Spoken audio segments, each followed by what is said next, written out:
I like the pause, like you were worried. Listen, he said not to say anything, so I was silent. Yeah, I put my joke in text. You go for it. Shh. So, last couple of sessions, you continue your journey into the Tanzan wilds, carrying both Oria's egg and this night dragon egg. One evening, Vladimir noticed that Oria's egg was changing, revealing more defined features and subtle movements. Excited, you decided to aid in the hatching process by feeding the egg magical crafting components. As the egg absorbed the magic, it began to glow and stir, and you felt some of you felt this profound connection to it, signaling a deepening bond. You discussed the challenges and responsibilities of raising a dragon, and deliberated whether to hasten the hatching of the night dragon egg, the night dragon egg. During these night watches, Liska and Etheria shared personal stories, forging some sort of strong camaraderie here. Meanwhile, back at the necropolis, Dajar, Angus and Zerth conducted an experiment to purify a corrupted ley spark using a ley stone. Dajar also experienced a profound vision connected to the cosmic ley lines. However, the experiment went awry, and you inadvertently created a corrupted ley stone, filled with dangerous energies. Realizing the peril, you resolved to keep its existence a secret. Back in the jungle, during the final watch, Saoyun and Etheria heard a deep, resonating rumble through the trees.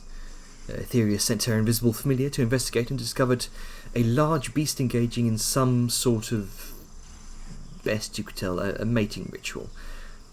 Determining it wasn't a threat, and you continued your journey. Later that night, your camp was attacked by raptors, attempting to prey on Bastion. You swiftly dealt with their threat, but Bastion bolted into the jungle in fear. But Etheria managed to coax him and calm him and bring him back safely. You also heard, later on in the next couple of days, a strange, mournful wail echoing through the jungle.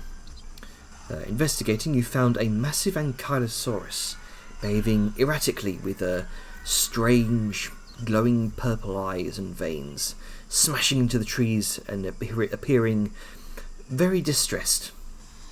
Dajar suggested it might be influenced by some extraplanar forces. Realizing you might need everyone's help, you called the rest of the party forward.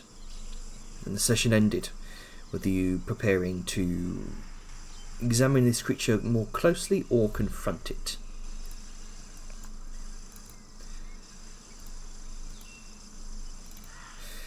Alright, so I'll bring you back in.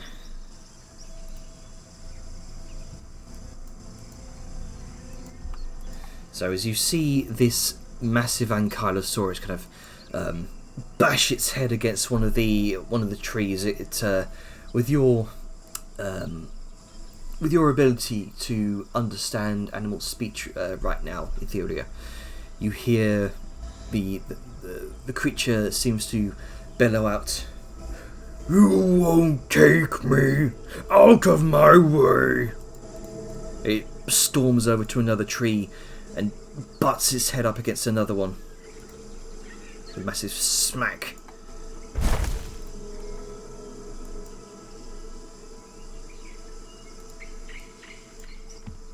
Etheria had mentioned it last time, but again, she'll call out that he's repeatedly talking about being taken, and he's trying to defy something.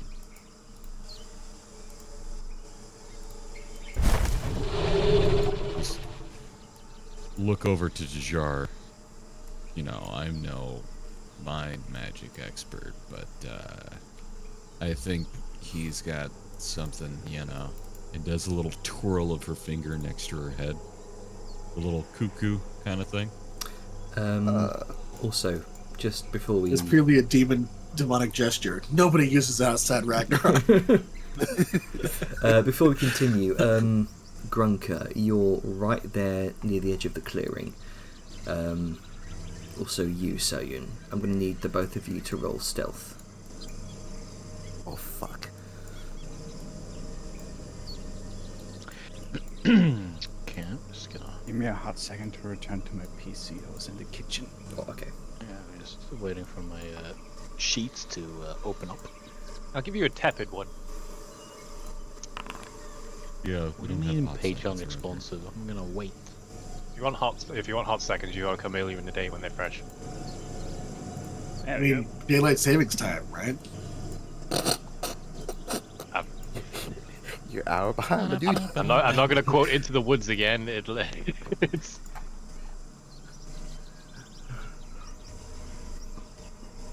I think you should just be able to roll stealth from the token HUD as well, if you don't want to load up your sheet.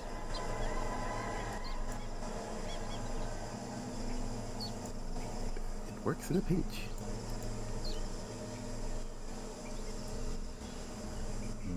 waiting to refresh Oh, the site. shall I The just go? site kind of froze. Shall I just Yeah, go? roll for me. Yeah, okay. Is this like dim? Yeah, just remember the D4 bonus thingy, because I assume this is dim. Let's see here. I I- think it's for like. Or is Here it we go. rocky terrain? I don't Craggy camouflage. You can attempt to hide even when you are only lightly obscured by dim light or rocky terrain. Alright, so. I mean, he's in the shadow of a tree that looks dim light. I mean, Yeah, shadows are dim light.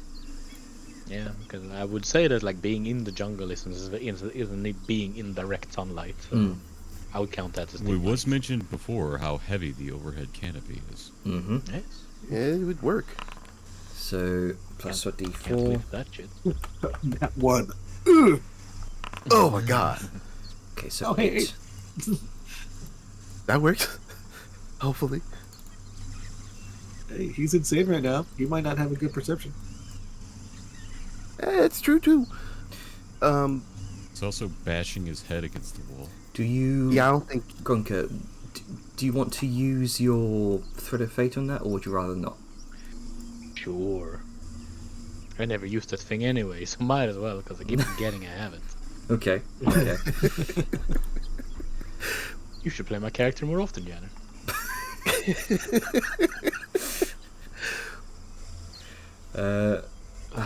How are you? Is that is your sheet loading up? Hang on. It is being a bit stubborn. I don't know why the website is freezing on me, because like everything else seems to work, like every other website works. Try getting rid of any plugins or extensions. That's what usually seem to work for me. Mm-hmm. Or give me a second.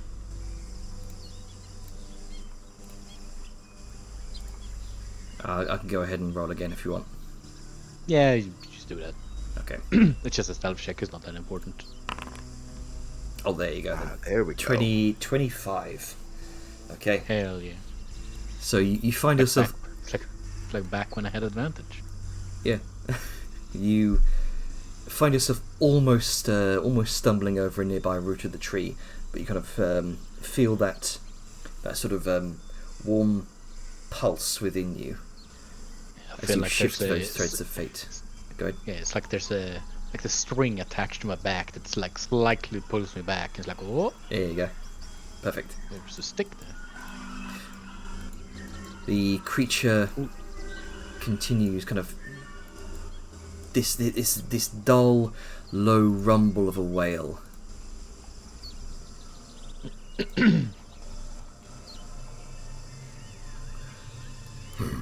Stay back. You guys can peer just around the tree over here.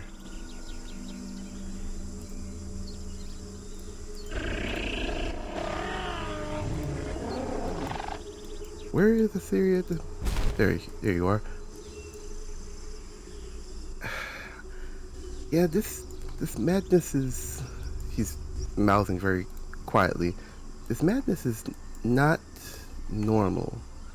I think it's based off fear.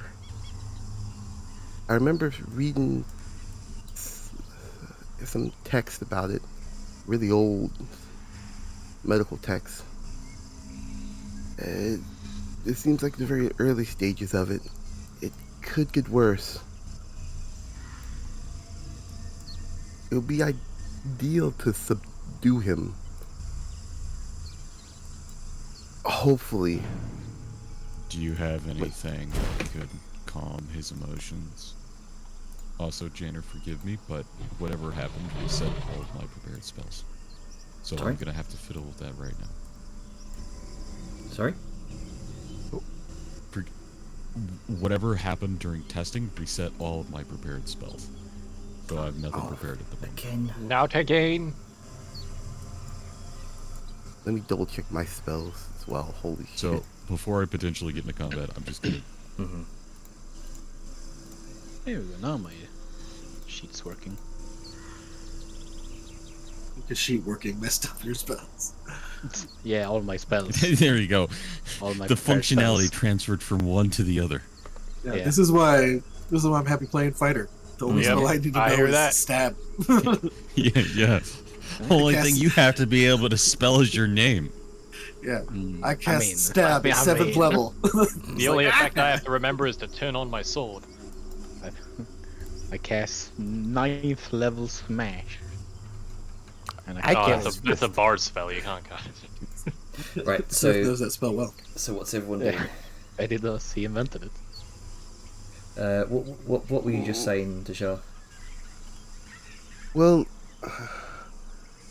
I don't have anything to calm it down. Do you have anything that might calm it down? I get just quick out of character question. I'm assuming, given all of the time and part, has any of the forward group communicated through earrings or yelling? Yeah, I think the it was back group? like at the end of the last session we've been Mhm. told, but since they Yes. went ahead, it's taking us time to get there. Yeah. Okay. Yeah, I think that is the most accurate way You to could, describe that. The list is coming up. yeah. You'd estimate like a But you better get the party started. couple of minutes until you get there.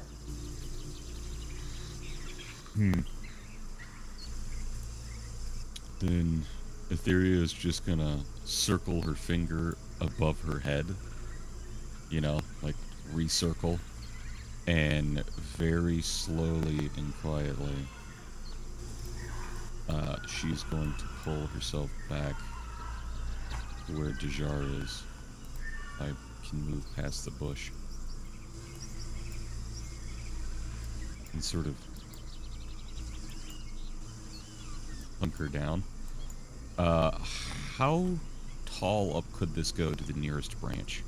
A good 50 feet until you start hitting one of a branch small enough that looks like it could hold your weight.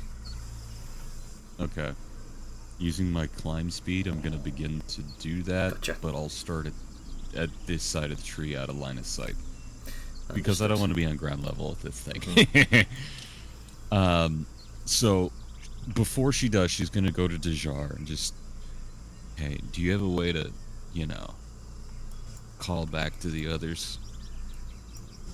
Yes, I do. I think we're gonna want backup. And I think this is something that we should, and she kind of does the thumb across the neck.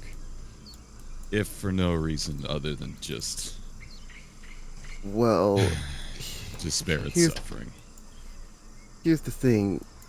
Operating on what I know and what we do not know of Nazara, killing it might empower whatever he's doing. Subduing it and taking away the madness might cripple whatever he's doing. Oh. So if we Oh, can all right then. if we can subdue it and cure it of its madness, that'll be a more advantageous for us. If we can't do that, then we're going to have to. It's a last resort, but I would rather try and cure it of its madness, if all possible. And she's going to use her earring to contact Liska. Hey, Liska.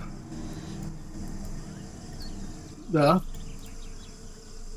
When you get over here real quick, we're going to try and subdue this creature that's in the grip of early stage of madness. You hear just in the center of that clearing, "Leave! This is mine!" And he headbutts just another tree as you hear the cracking of the bark as it creaks down into the forest floor. Yeah, And Liska's with just that- gonna. Yeah. Yeah, Liska's just gonna catch up just Reiterate. like it's like, okay, cool. When you say subdue, what do you mean? In a sense, we're trying to either wear it down or find some way to knock it out. Someone as big as you could probably help with that. How big is it? Wait, hold on. I'll just look for myself. And then there's like crunching and cracking as she There you go. blunders through the forest. And At she's gonna, this point, since she's in the communication, I'm up in the tree. Liska's gonna come out and she's like, oh, okay. She just kind of looks at Imagine him. Vellum comes up behind her as well. Yeah, Liska's gonna look him up and down. It's like, that tail. That tail's probably the biggest issue. And, and then she's going to reach into her pack. As And she's you, going to pull out a reach weapon. all right. So as you and Vellum make your way up, I need the both of you to roll stealth checks. And actually, considering that you're there as well, Dejah, and you've not rolled a stealth check yet. Ah, right. I need to do that. Yeah, the three of you roll Took a stealth second for me to checks. find myself. Hold on while I roll with Remember what disadvantage. myself Oh, a was. 9. Hang on while I also roll a disadvantage. Oh, right. Ooh. We're heavily armored. Right. Well, I mean, even medium armor does it. But, yeah, no, I didn't put the sneaky trait on my armor. I put the jump a little with a sproing on my armor. Control or disadvantage. Is there something that you were going to do Oh. on... Oh, that's straight. I don't know why I rolled it straight. Roll again. Okay. Yeah, that's right. There we go. That's more like it. Was there something you were going to do with Liska's advancing armor? Oh yeah, it's already on there.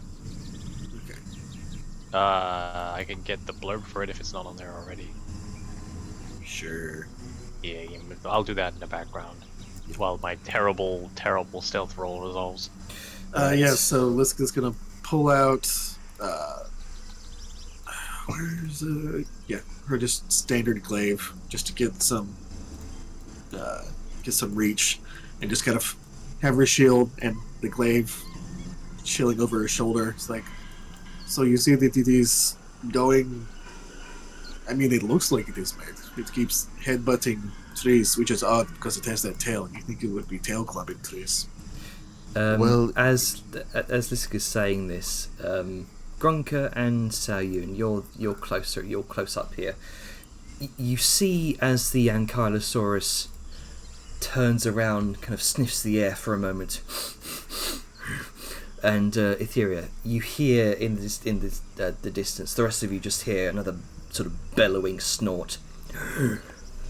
They're here, hiding. Oh, it knows. Because quickly going to just state, the madness is, from what I remember in text, this is a very rare form of it, operated by fear, and, well, it is not thinking clearly. Madness kind of does that. Then This is Ankylosaurus the early charges at this nearby tree, swings its tail, cracking against the trunk, and it just you watch as the entire trunk sort of splinters in half, and then just kind of falls for a moment before it's propped up by another tree. I have a question, Jenner. Mhm. Because I don't want to metagame, but in Ankylosaurus, the tail is like the biggest threat. Could Liska, with that attack that it did with its tail, kind of parse its reach? Make an insight check.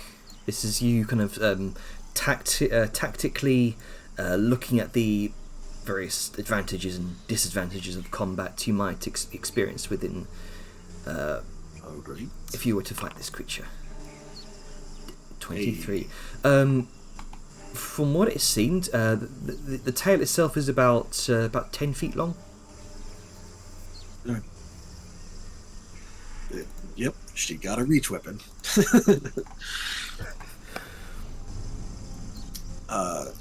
Yeah, so she has the glaive, and she sees like, okay, well, it seems to at least know someone is around. Actually, no, she wouldn't understand that. No, yeah, she's like, okay, well, it starts using its tail. When do you want to start this? Jar looks up, trying to see where Theory is at the moment. You would have seen that she went up and climbed. She's around 50 feet up in the air. She's climbed up and she's currently squat on a branch with her tail kind of wrapped around it. Bow is out and at the ready, and she's looking down at you, visually observing for any sort of signals. I think looking up at this theory and then looking back at Liska, I think now is the time to start. Okay. Liska And gets her glaive at the ready and starts moving forward. Grunker, Grunker and Sayun, you notice this. The creature, the creature starts kind of looking around the area before it sees the massive form of Liska striding out of the trees.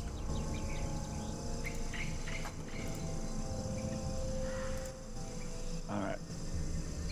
This is going to make a lot of noise. Well, better you than me. Yep. He is the tank. blue dragon for a reason. That is literally what you are here for. You come out of hiding, here to take me. You just hear this. He doesn't know what he's No, saying. you Yeah, don't she's understand grunting. at all. It's She's just just the gonna be like, Etheria hey that hears it. friend, yes, you see me. Pay attention to me. She's just like being It's a noticeably audible Yeah. as she moves, as she kind of jogs forward. Its attention just suddenly shifts towards you, Liska.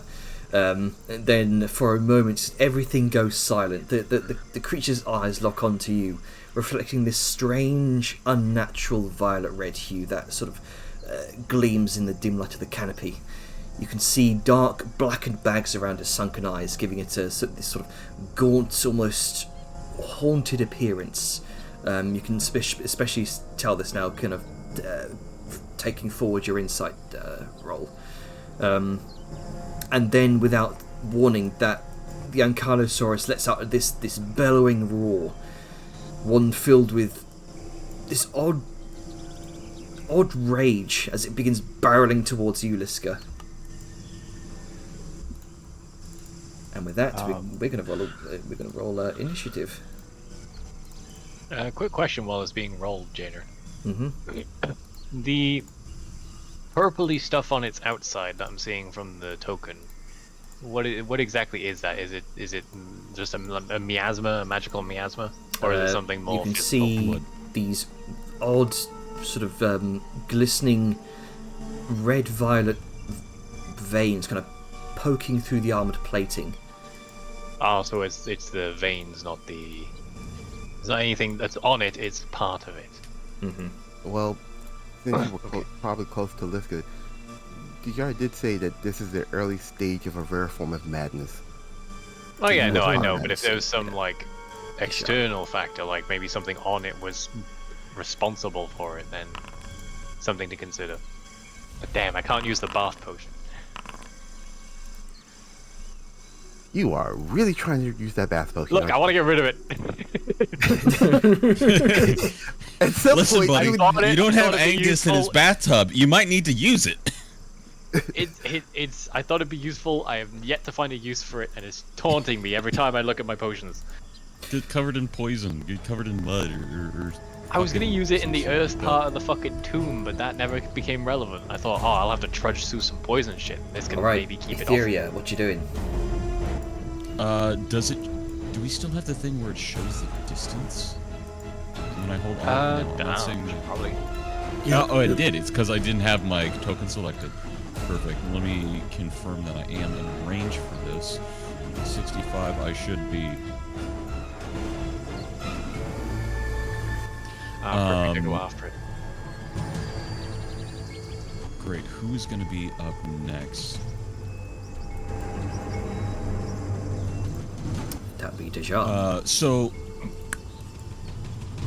I think what Etheria is going to do is she is going to pull a mundane arrow from her quiver, and with a little wave of her hand over it, she is going to begin to enchant it with this sort of glimmering bright blue sort of firefly, and keep it sort of ready at the bay.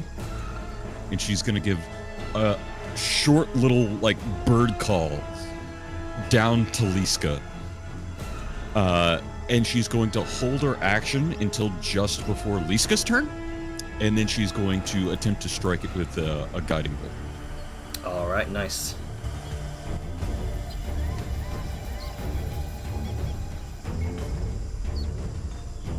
So I delay my turn until hers just to do that. Alright, okay. Deja. Okay, So, I'm going so to. Etherea's holding her action to do that. Correct. You know what? I'm going to hold my action until after the thing charges at Liska. With my crossbow bolt held at the ready. Alright then. Grunka. Alright, let's see here. So it doesn't know I'm here, right? I'm still a stand. It seems completely focused on Liska right now. Alright, I am in that case going to like sneak around so that I'm like probably gonna stand right here or something. I'm gonna stand behind this tree, and then if it gets into my range, I'm gonna hold my action and wait until it gets into range, and then I will attack it with my axe. Alright.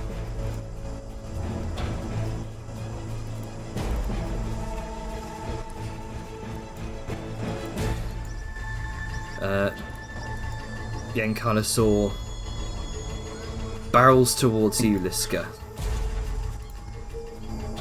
and almost sort of swings its body around as the massive Alright. tail. As it oh. gets here 5%. and tries to move there, it triggers my Sentinel. no, my Cavalier one that if he Ah, moves within my yes. reach.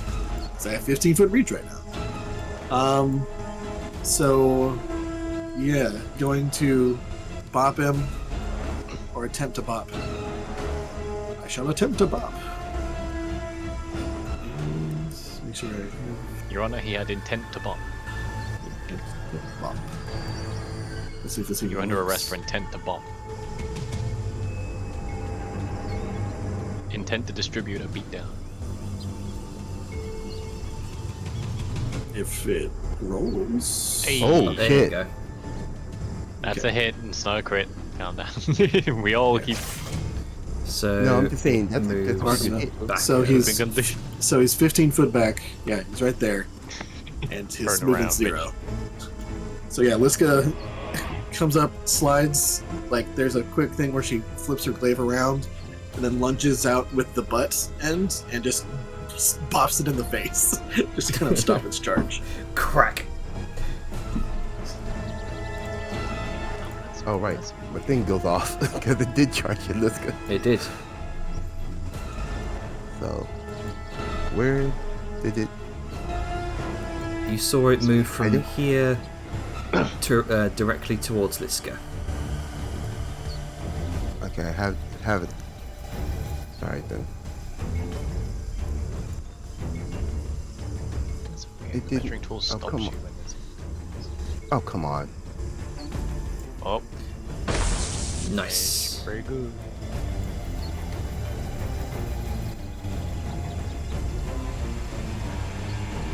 I'm only doing that once. Sneak oh, come on. attack. Gee. Plus, that was plus a d6 for the sneak attack. Nice. And with that, you are you are out of hiding. You are no longer hidden. It's fine. So It still re- hasn't rolled. Never mind. Things are just going slow for me. Hasn't rolled what? No, it was just going slow for me. I didn't Okay. see the roll. All right. The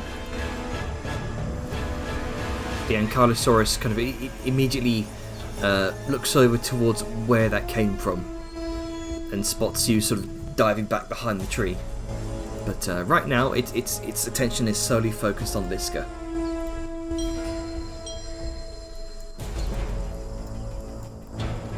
Alrighty. It's a little weird that the measuring tool doesn't account for inclines and just stops you as if it's a wall. Yeah. It's only 5 feet up, so I should be able to climb up that with no problem. I'm just gonna ask. We are trying to Pacify not it, kill yes. it. Yes, Yeah, we're that's- trying to subdue it. So I will be going non-lethal, but I gotta get there first, so... Only one Oh, of right, these yeah, the ones. dragging doesn't measure anymore, god damn it. Okay, so 5, 10... Yeah. Drag rule is unfortunately a dead module. Big sad. I would still It's use weird, the because it feels like such a ruler cool thing. because it's Yeah. counting the diagonals. Alrighty, I've set you to 5 feet there. I could... Oh, thank you. I could... Dodge, but... Sorry, I'm just gauging the distance, and I don't want to pull attention from this guy by charging in like an idiot, so I will... Oh, and you also effectively come out of hiding here. So Oh we yeah, go no, ahead and, I assumed I wasn't hidden to begin with. there you go. Actually, let's square there. I'm gonna ready my action. That if it swings its hammer, once it's done swinging its hammer tail, I'm gonna try and grab it. Okay. Okay. I love the balls there. of Vellum. I mean, This like man I said, has the after it's cojones. done swinging. After it's done swinging. So once it hits Liska, so I'm not catching the momentum of it. You'll catch it on the rebound. I'll catch these hands. Bold of you to assume that it'll get within range Yeah, I of was Liska. about I to mean, say. you know, I'm being prepared for every No, eventuality. I got you. The alternative is it just stays there and I watch. Which is I'm not kind going of what I- closer. which is kind of what I thought this combat would boil down to, but... Yeah, if I go everyone closer, wants it's to gonna go, gang up oh on look, me. a target I can actually get to, and then hit me. Oh, I should have advantage, but it's not. Oh, Because I'm in that unaware. case, just go ahead and cast again, and just don't consume the spell slot. Okay. And maybe it's because he didn't have the hidden that status up. effect on you. Oh, that might be why. I was trying to hold what you call it, alt to do so as well. Let me. Yeah, that alt button is finicky for some reason.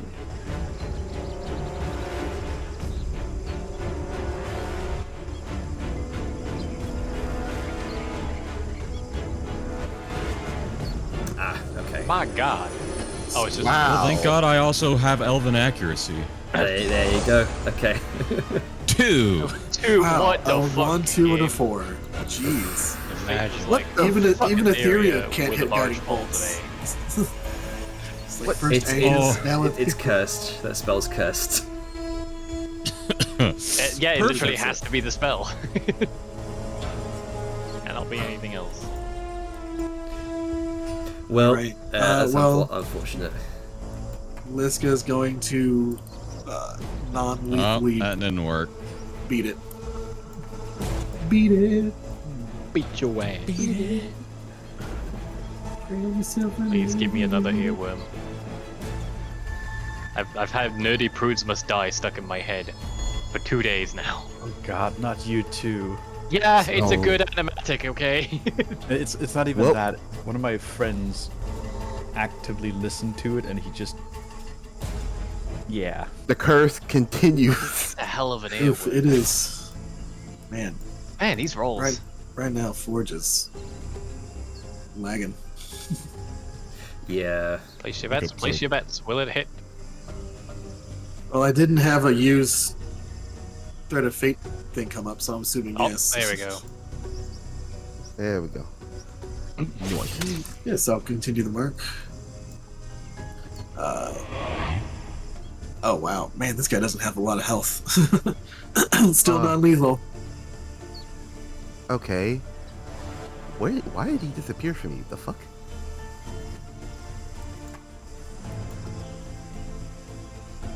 Okay.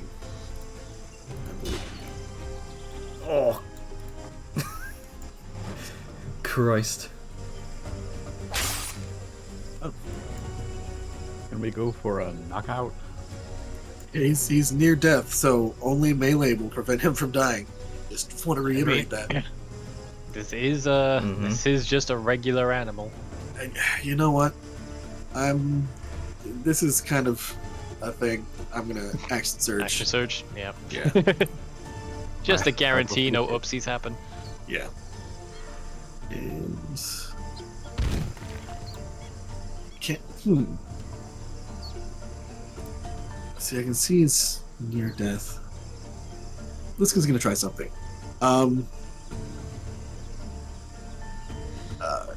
Kind of channeling that protective nature. She's going to move forward into range of it, and then she's going to. Can she wrestle it to the ground? Okay. So I'll say this is a grapple check. Okay. Athletics.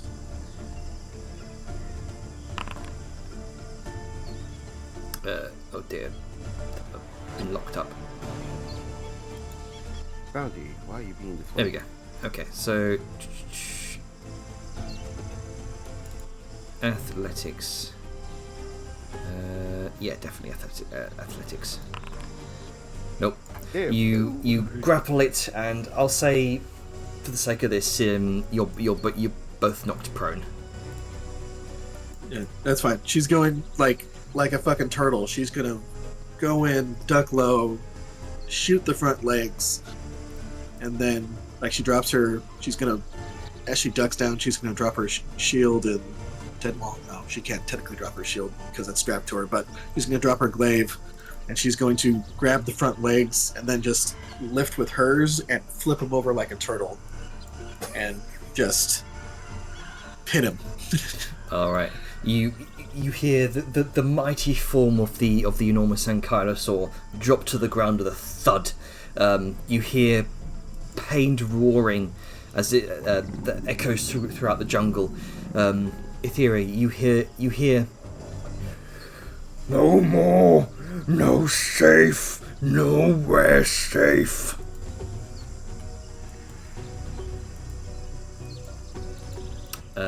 Yeah, I'd say that's going to be your turn. I've subdued it.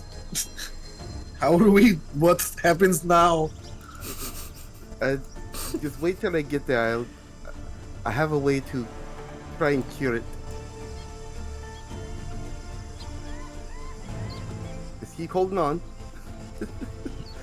I will. Etheria is just gonna call out from above, cupped hands. Would you believe me if I just said It doesn't feel safe. Liska just kind of shrugs, like, no, that makes sense. Good job. And she's just kind of like gonna sit casually on the branch now and just keep an eye out. Oh, you know what, Jenner? Just because I can, I still have two more quote unquote attacks with my action surge. Okay. Tie it up. Oh no, I was gonna say because the spikes on his back have a curve effect. Can she push the spikes in to dig it into the ground? You're gonna roll it on Are his you back gonna like a get turtle. turtle it? Okay. I guess roll it up. I'll say this will probably be another contested athletics check here. Sure. You're not getting up. I want to say, fall him, because I can't technically he's prone and I'm within 5 feet, I get advantage on this. Okay. Actually, I think I also get disadvantage if I'm prone too, so let's just do it right now. Yeah, it's a normal roll. Hey! 19. You roll it. You effectively roll it on its back. And spike it into the ground. Yeah. The massive club-like tail is swinging and swinging from side to side. It's trying to roll over back onto its front. You gather it's not quite as helpless as, say, a turtle or a tortoise. If you were to hop back up off of it, that would give an opportunity to roll back over. I mean, I understand. That's why I wanted to dig its spikes into the ground, so it has to fight against the earth to roll back over. But Okay. yeah, Liska's not going to get off it anytime soon. Okay. And that's my turn. Sorry. All right. Sagan. Well, there goes any idea I had for what I was gonna do. Not only because you nearly beat it fucking death, but also because you have it subdued more or less. I was just gonna offer to maybe cast Sapping Sting to make it prone, but you've had that handled too, so hold action to say hooray, I guess. You don't have to hold action, right? You can just say hooray. Oh no, we haven't actually gotten to pacify this fully, so It's true. I'm just gonna stay put. Okay. Etheria, you just still hanging out there? I'm just gonna basically scout and keep an eye out. I'll be smart here with it, and I will. Yeah, I have to target me. Do this. 29. Just disappears straight into the shadows. And then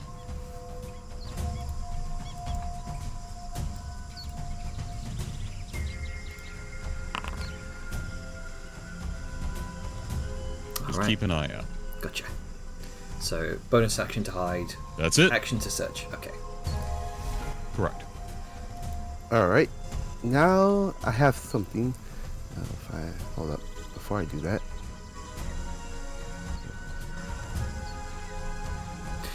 So with a 19, you scan the canopy high up here in the tall branches of the jungle. A lot of the wildlife is very quiet with the disturbance that the Ankylosaurus has been causing. You don't see or hear anything immediately of concern.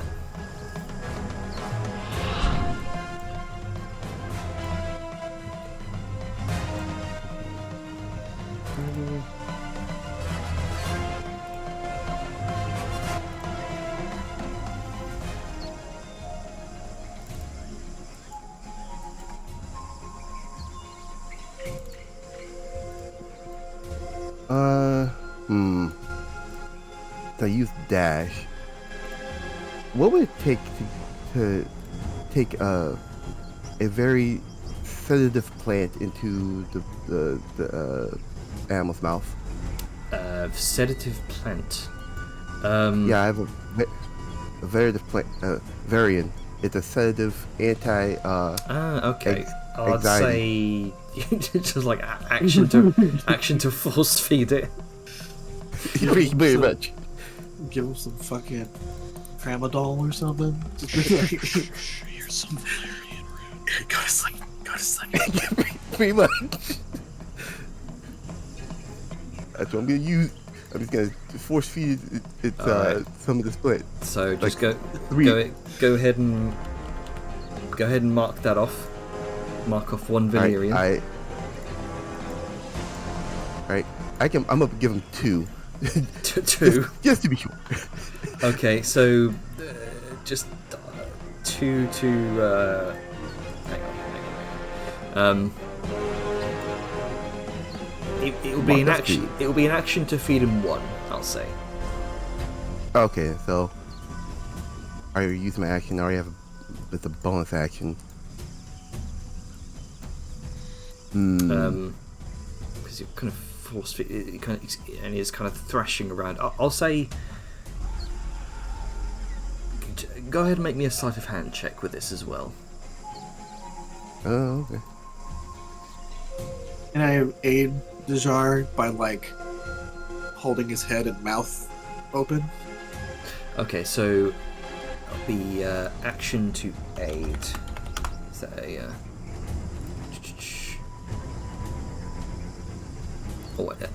I mean, it is. You are 100% absolutely correct. Help action. It was just more of like a situational kind of thing, but I understand it now. Yeah.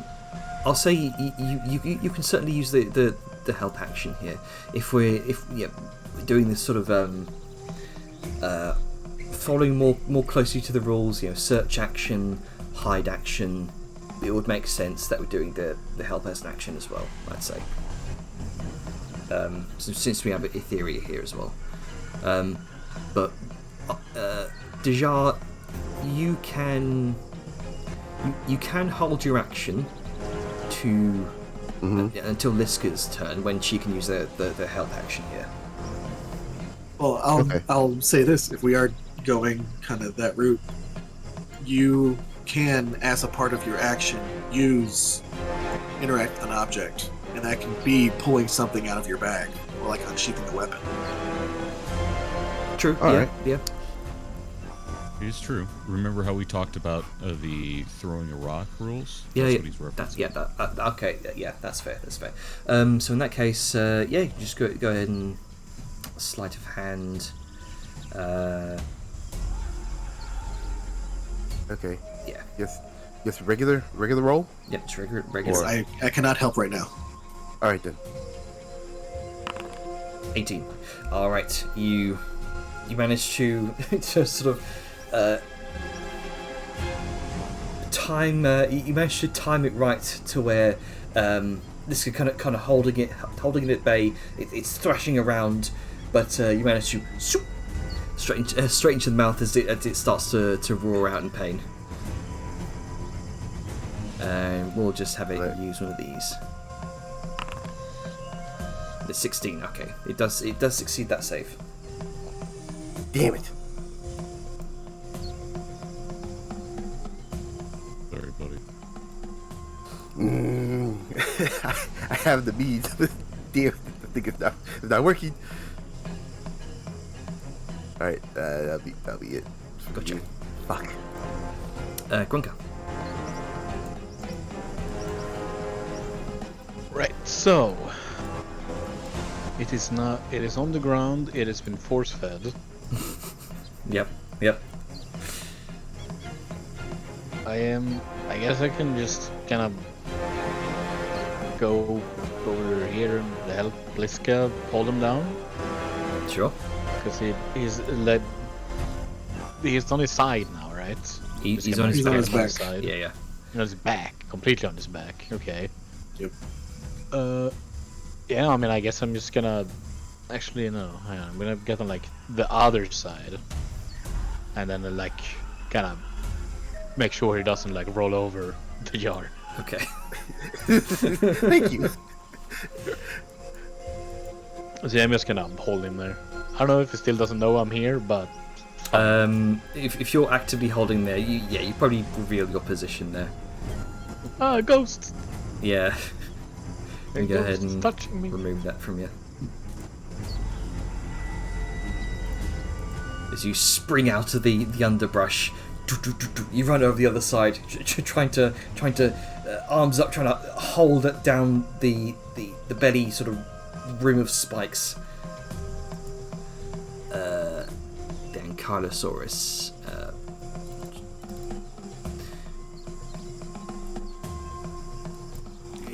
You hear Bigot, leave me be. And he's going to try and break the grapple Oh. as an action. Athletics. 23 versus I guess Liz gets advantage. Yeah, fucked. 25. It remains where it is. You can see the tail just thrashing around, clubbing into the ground. You hear you all hear the thuds and the very, very painful wailing of this creature. I will sort it out. And now I'm gonna be even meaner to it and go over here. Use object interaction to pull out 10 feet of chain, and then I'm gonna... yeah, I've got an action. I'm gonna hold one end and then huck the other end over to Grunka. Alright. Grunka! Grab it. What? What? Just chain hits him in the face. Clack. But I'm gonna hold on to that end and that'll be my turn. Alright then. Alright, I guess when it's my turn, I'm gonna grab it. Yep, gotcha. Yeah. Liska, what do you want to do? Since I don't have to make a roll to maintain my grapple, Mhm. Liska, can she do like an animal handling check to just kind of calm it down, or try to calm it down, like coo to it? Just, you'd be like, all right, big one, the sun's getting low, friend. It's time to sleep. Try to pull the fucking Hulk on it. Sure. Go ahead. +1, guys. Let's fingers crossed. 4. Don't get a chance. It seems to completely. It hasn't either noticed those. It either hasn't noticed that you're trying to do that, or it's still focused on whatever is afflicting its mind. It is clearly frightened, desperate, and it's very much attempting to escape and flee. No problem. Shit. Okay, Let's see here, because I'm pretty sure that's an action. What else can I do as a bonus action? Because if that didn't work, I was contemplating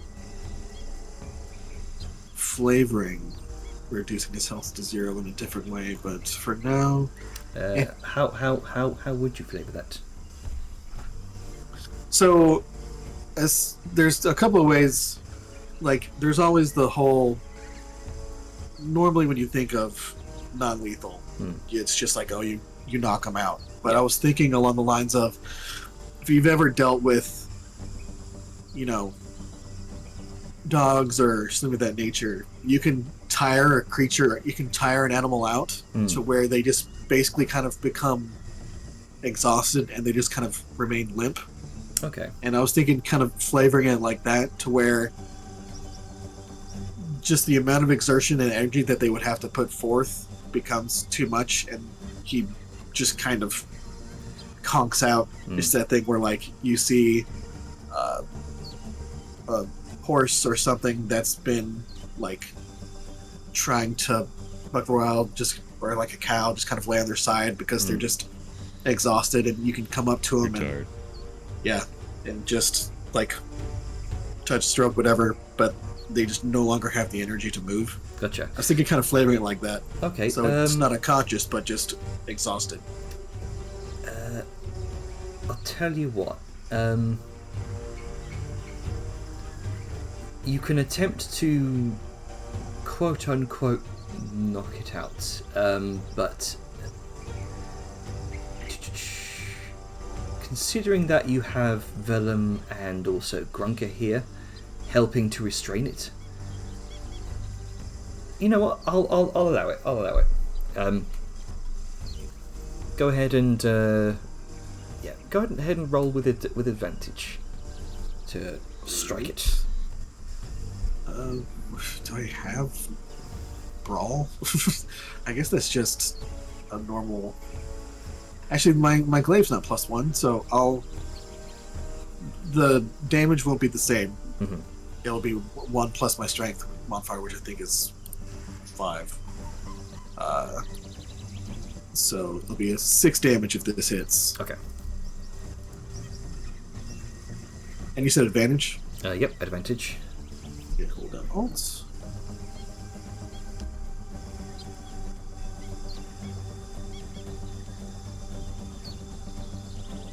This time. It's getting there.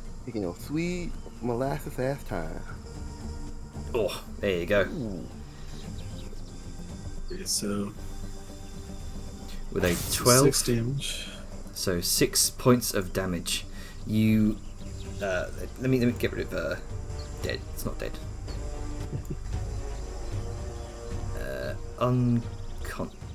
Unconscious. There we go.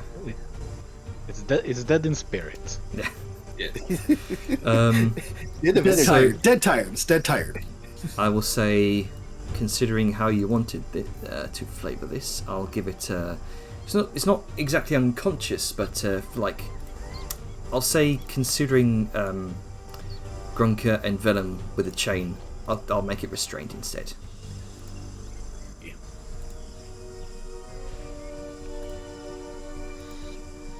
Very nicely done.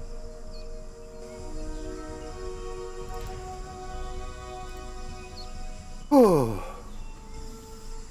Okay. Right. It And thrashes against the chains before eventually the massive feet sort of attempt to dig into the dirt beside it as it attempts to roll back onto its front, but eventually it just gives up. You hear the deep pained breathing.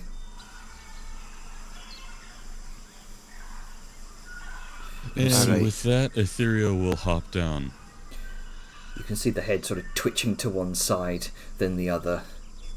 It's you can definitely see it that whatever is afflicting it is still solidified somewhere deep within it, and is causing it Okay. a lot of discomfort. Now that it's subdued, Jenner, I'm very close to it. Where can I sense using detect magic? If You there's want to any use source? detect magic. Yes. To see if there's any magical source Okay. or something. Are you ritualing or just popping that shit? See, I'm literally popping that shit. I am not doing ritual. I also want to say identify will outright tell you what magic's affecting it. I keep forgetting that identify is more Oh. than just items. Yeah. Well, identify would be better. Honestly, then that makes more sense. I think the difference is like identify is a lesser range and more tricky to pull off in the moment, but detect magic hits a wider area and multiple things. Yeah. Identify's like if you need to get the specifics on something, as Hmm. opposed to just a general sense of where is magic. Identify. Double check. I identify this as a beast, right? In terms of like my mechanical This favorite enemy. this is definitely some sort of beast. Perfect. That's all I need to know. And just for clarity, identify. You choose one object. If you Read the lower part, Jenner. If you instead touch a creature throughout the casting, you learn what spells or any Right. arcane Gotcha. effect in Gotcha. it. Thank you for that. Reading the spell. Read your explains the spell. Yeah. How does it feel, Jenner? Yeah. How does it feel? So, You reach down as your eyes turn white, and you place a hand against the top of its head, or at least the underside of its jaw. It's currently flipped upside down, and you kind of try to sense where that essence, that magic might be coming from. You begin to place your hand underneath its temple, underneath the top of its head, and you stare into its eyes for a moment. I'm going to DM you something real quick. Okay. So, While you do that, Etherea's gonna squat down in front of this subdued but not fully unconscious creature, and she's going to continue to speak with animals with it. Just, hi. We're not here to hurt you. Not anymore. We're gonna try and fix you, okay? Can you understand? Kind of snapping at it.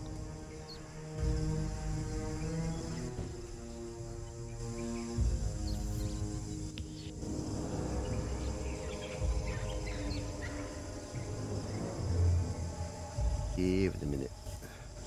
Hello? Oh, Jen is muted. Okay.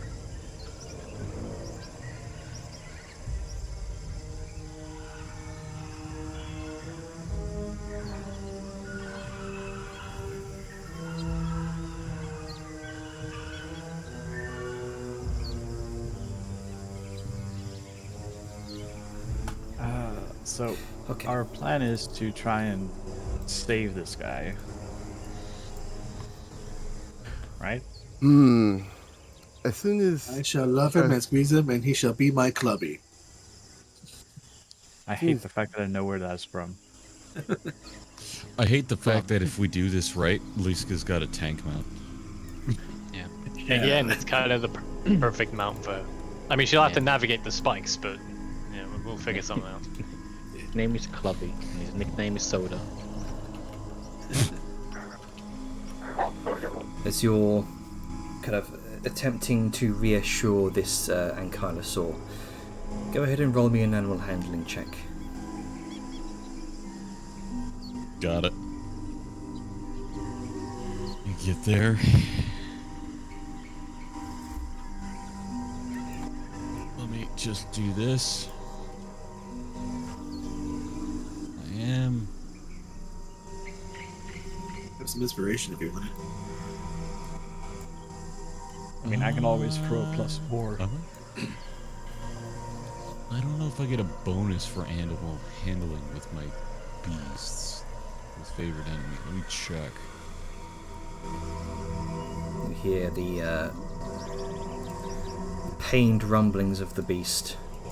Advantage of wisdom survival check to track. Intelligence information. Got it. Okay. Pain. Raw and Can't stop. I will.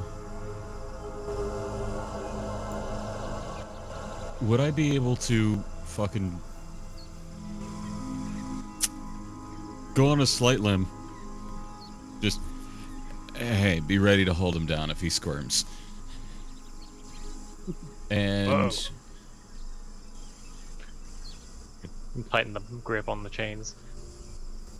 You can also see the jar is taking out this dagger that looks like it's made out of some of the sort of familiar crystal that you've seen Angus use, Laystone. She's putting out the Laystone siphoner. ah, perfect. Etheria cures the wounds and just be calm. 20. Nice. The creature stops. It's exhausted, struggling, and you see its head go a bit limp. Some of the wounds that the wounds and bruises around its form begin to seal back up.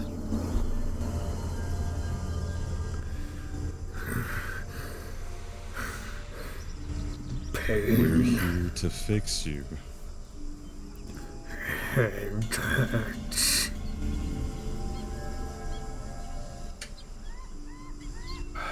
I know. Let us fix it.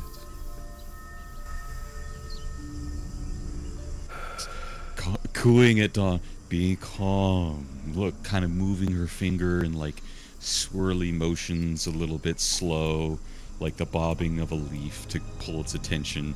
And a little side glance over to Dejar with the dagger, like, hey, if you're gonna do it, I've got it still for now. Okay. So We're Dejar's gonna help place, you. place the flat end of the siphon dagger onto it. And she's gonna look to everyone. As I start this, don't make any sounds or say anything. If you do it, I won't be able to try this unless next dawn. So, as she places it, she's going to begin to chant. 1 for sorrow, 2 for joy, 3 for a girl, 4 for a boy, 5 for silver, 6 for gold, 7 for a secret never to be told, 8 for a tale the stars have spun, 9 for a gate that can't be undone, 10 for a river of forgotten lore, 11 for a key to the spectral door, 12 for a mirror that reflects the night, 13 for a beast that lives in spite, 14 for a beast that are beyond our reach, 16 for a speech no tongue can teach, 16 for a dream trapped in stone, 17 for the old bones hollow moan, 18 for an abyss that gazes back, 19 for a cosmic formless rack, 20 for the magpie's final verse, the universe where shadows once converse. End of the rhyme, the end of the dread, where not a single word is said. And I use the siphoning skill. Alright. So, normally, the Laystone Siphoner, the siphon skill, requires that you target one corpse of a huge or smaller aberration, celestial, elemental, fey, or fiend. But I will allow a spell casting check for this. Alrighty. Regular intelligence, correct? Mm-hmm.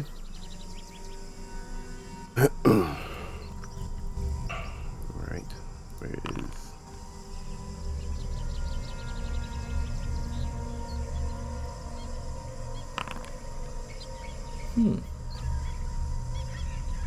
Let's.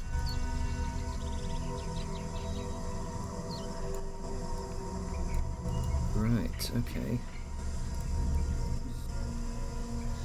So you are able to use it on this.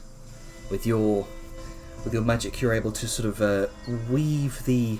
You're able to sort of weave and manipulate the crystalline fractals within the Laystone Siphoner itself, using your own oddly similarly appearing magic. You can see bismuth crystals beginning to form over Dejar's fingers as she drives it into the belly of the Ankylosaur.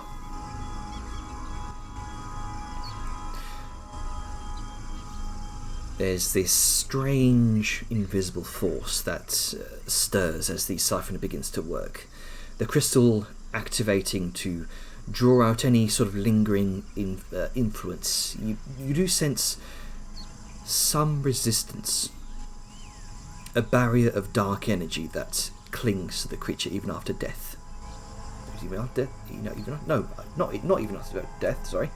It died. Who fucked up? The shark killed it. Stay Oh out. no! Yeah, this barrier of dark energy that clings to the creature. There is this essence that has taken hold of the still faintly struggling Ankylosaurus, not willing to leave easily, and it fights against the pull of the Siphoner. This final attempt to resist some sort of banishment. It needs. Let's see. Laystone Siphoner needs to make a charisma save. Okay. Let me do that real quick. Oh boy.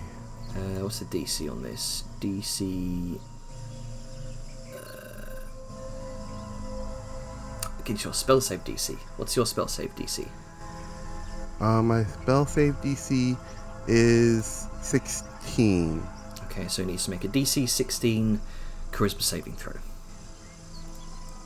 Ankylosaurus are dumb. Oh, With a -3, it rolled a nat 20. Are you fucking Are serious? you serious? This is a very charismatic boy. Apparently. You know what? Thread of fate. I'm gonna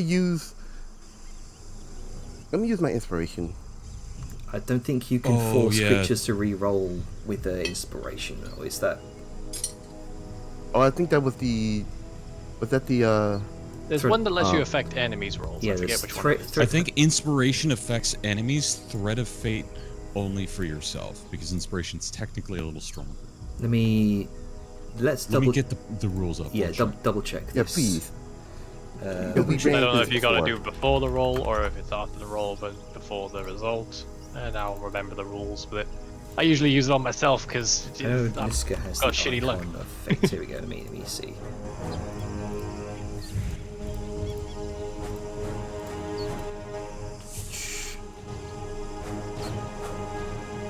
Alternatively, when an attack roll is made against the creature, I think it's only if you're being attacked, not if you're attacking something else. Or unless, yeah. Because they're When making creature a with- roll against you as opposed to them making a roll to resist you. And what about the thread of fate? Thread of Fate only affects the individual who has it. It doesn't affect any outside forces. So if Jar was making the save, she could Thread of Fate, but it's the creature making the save. yeah, so. the creatures. I don't think it doesn't look like inspiration or the thread of fate affects saving throws on other creatures than yourself. Womp womp. You know what I'm thinking of?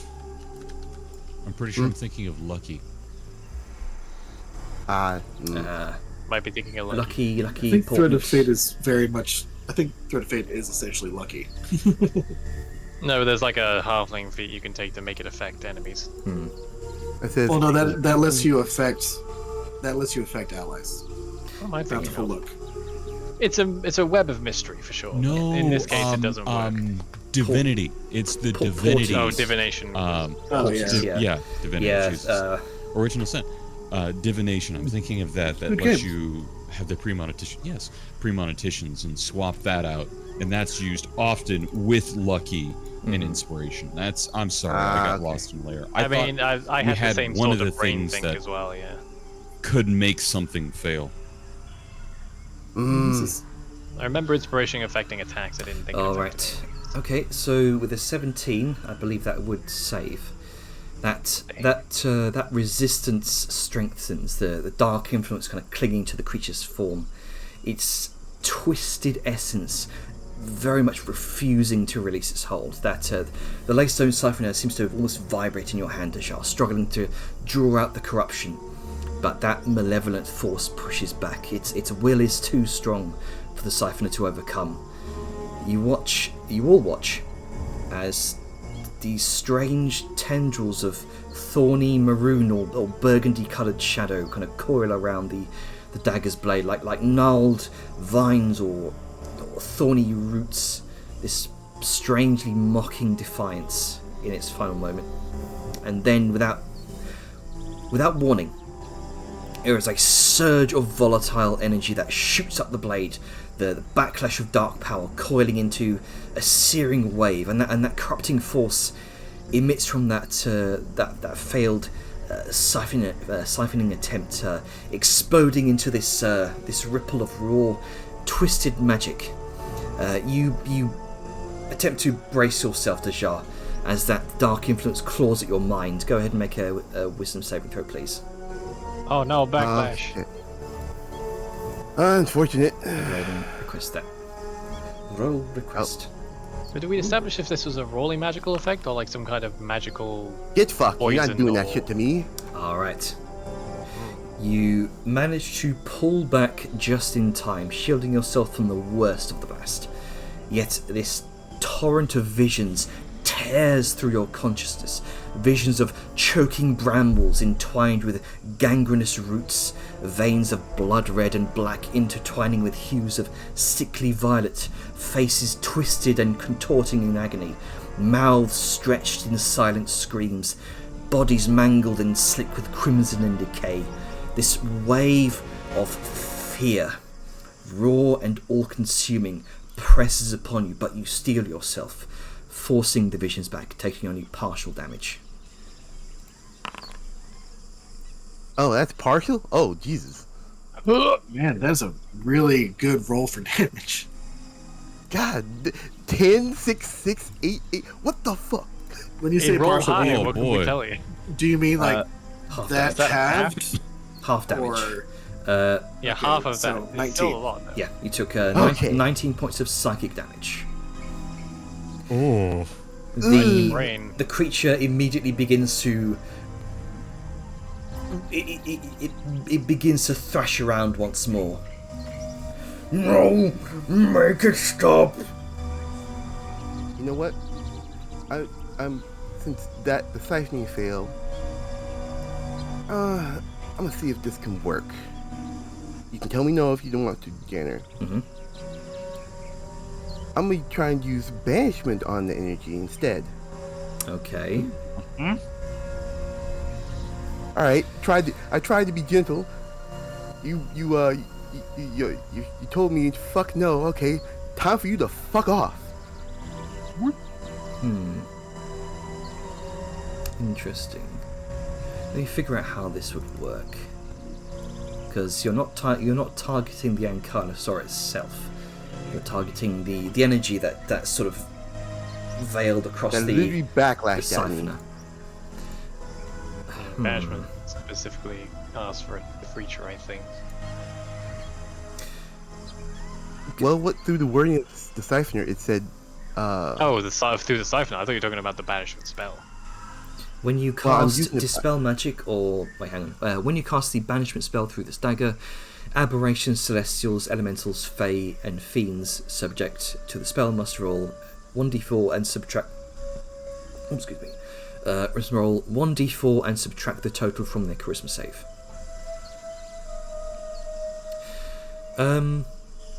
But given the nature of your magic and this... what's happened here? I'll go ahead and roll me another spell casting check. all right.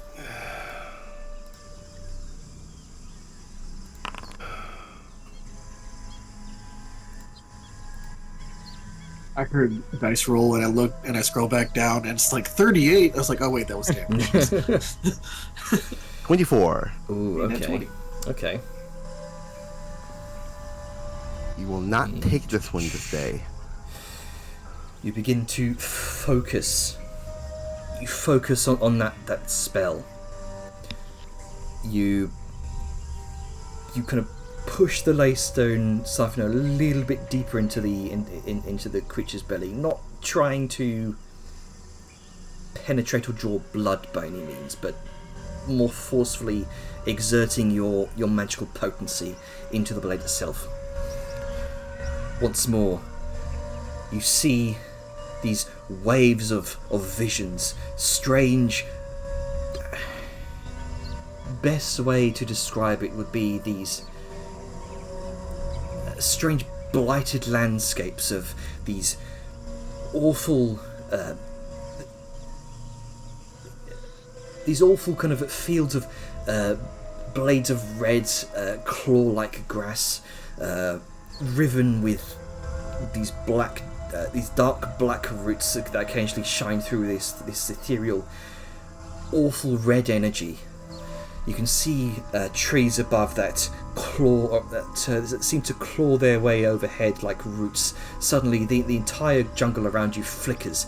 It's like flashes of a strange version of nature that is entirely anathema to its current purpose, where life and bounty thrives here. These other flashes are riven with corruption, blight, screaming faces held in the barks of trees. And then you see a figure, hand outstretched. This strange mantle of red feathers cascading down their back. And you feel that magic, this potent magic from this individual, as it wrenches its hand, and in a battle of wills, you are thrust back out.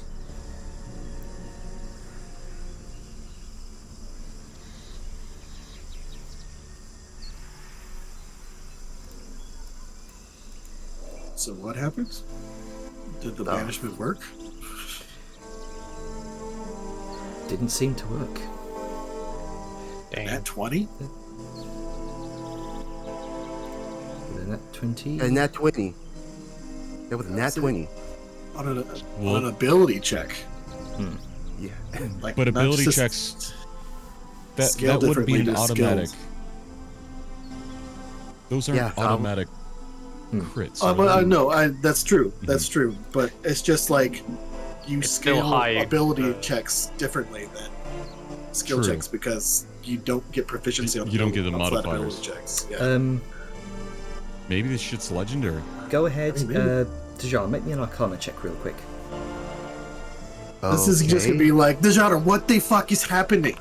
It's just the shop flailing With around. the witch a standing. 30, you very easily surmise here that was some sort of battle of magical wills that you just experienced there. A competitive spellcasting check. She's silent for a moment, looks at Taliska with a very serious face.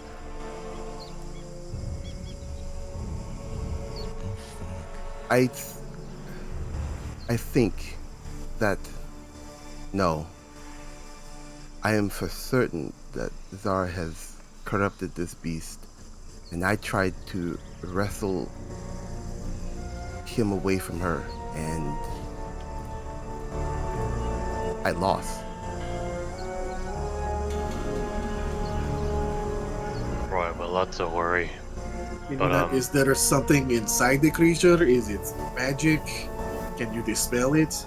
Yeah, what kind of magic is it? How is it? What in the details? One at a Details. hold on. One at a time. Let's go. It is dealing with the only thing I can think is possibly the old gods.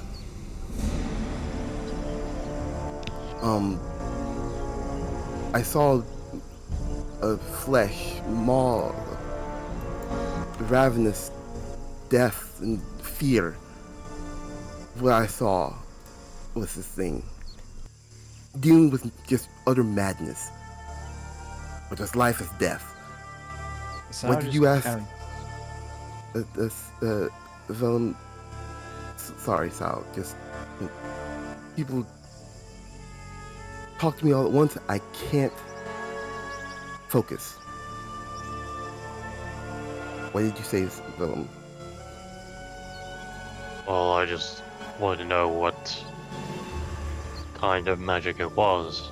If we know how it works, maybe we can do something about it. This is otherworldly. This is something dealing with, from the best of my knowledge, forces of insanity. This is dark magic. magic So that is it this- shouldn't be. Is it a spell affecting it? Is it like a object that it ate or something? No, someone's literally taking control. Okay, but And- he'll sort of point to the veininess or whatever the purpling is. It has an effect. It's doing things to the body. So It is keeping it very to the point. It is an affliction of the mind that is driven by fear. This was it was on the early stages when I was battling to wrestle the madness away from it, to extract it, hastened, which will cause thorny vines and appendages through the afflicted. And sadly, I was hoping I could cure it, but we might have to kill it. I can't face something like this alone. And if I put forth all my knowledge and energy and I got pushed back like a child, I don't know what else I can do. I mean, you have all of us here. You also have Sal, Etheria, and we This can is- help as well. Can you try dispelling the magic away from it? I can give that another whirl, but I used banishment, I used the hold of the dagger, this, to extract it. Well, neither of those are dispelling. I'll give it a try. If nothing else works, he just looks at the beast. Put it out of its misery. I don't want to do that, but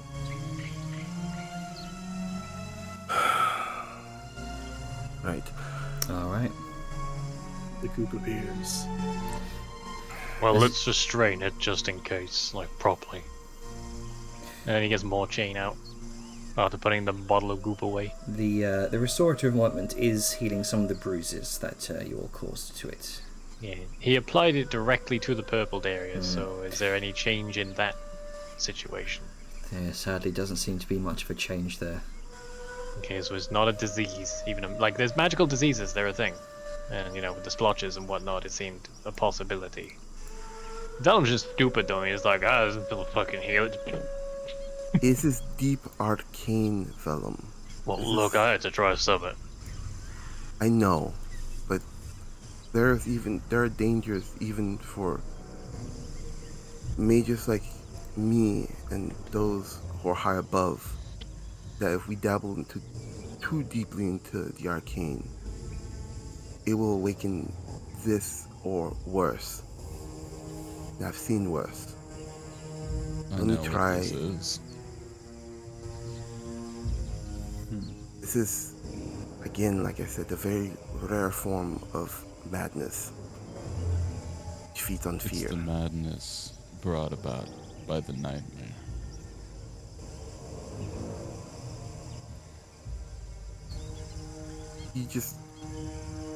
There's a glint of sympathy in her eyes when she hears that, and her face, though, is just steel, like it's almost emotionless. Right. Time to try this once more, and I'm gonna try this spell magic. Well, I'm gonna do Alright extra then. chains just to be safe. Okay, you kind of further bind it in chains. Alright, so Realize I've got a dispel, lot of chains. dispel magic. Let me see here. I recommend upcasting it. I'm gonna be upcasting it at 6. Is that your maximum? Yeah, it's my maximum at the current moment. Alright, good. Okay, so this is a spellcasting ability check. DC is So it's yeah. so it's at least a 7th, 8th, or 9th level spell. Right, okay. No pressure. Thanks. Sorry, there was just something in my throat. I'm just wondering if it was I mean, if you want to use your thread of fate or something to give yourself advantage if you do need to make a check, that would also be good. I want to use my inspiration for advantage on this. Good call. Fair enough. I was gonna say thread of fate because it's more easily replaced. I'm gonna cast command on Dejar and give the command succeed. Don't fail, stupid. So that's how that works, right? So you're doing thread of fate to give yourself advantage, right? I'm using inspiration. Okay, there you go. What exactly are you doing? Since I know the tethers of the source of this magic, this corruption. And because you did cast Identify on this, you do know that this isn't exactly a spell effect. It is certainly a magical effect. So DC is going to be a bit different here. Yep, I kind of figured. So what I'm essentially aiming for is I'm going to try and sever this connection, since a battle of wills is not going to cut it. Yeah, removing the symptoms can sometimes remove the cause. So here we fucking go. I'm gonna take this inspiration off. Okay, remember, praise to Alsham. You didn't do that last time and you failed. Could I do something that I think might help lower the DC? Sure. Hold off on rolling that, Dejar. Etheria, what would you like to do? I know that the nightmare is a deeply empathetic thing that feeds on fear and those types of emotions. So what I would like to do is fucking this. We target the little creature. And here. She is. You got it, buddy. Do your best. Ah, And you failed the save. Wonderful. there you go. I've now convinced it that I mean no harm.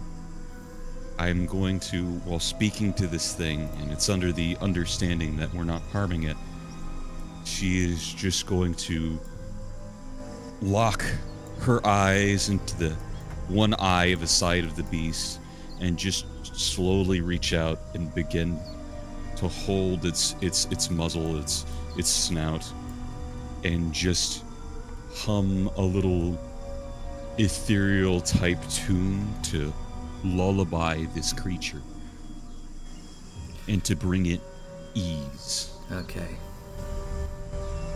So, Try and rob some of the power of that fear from it.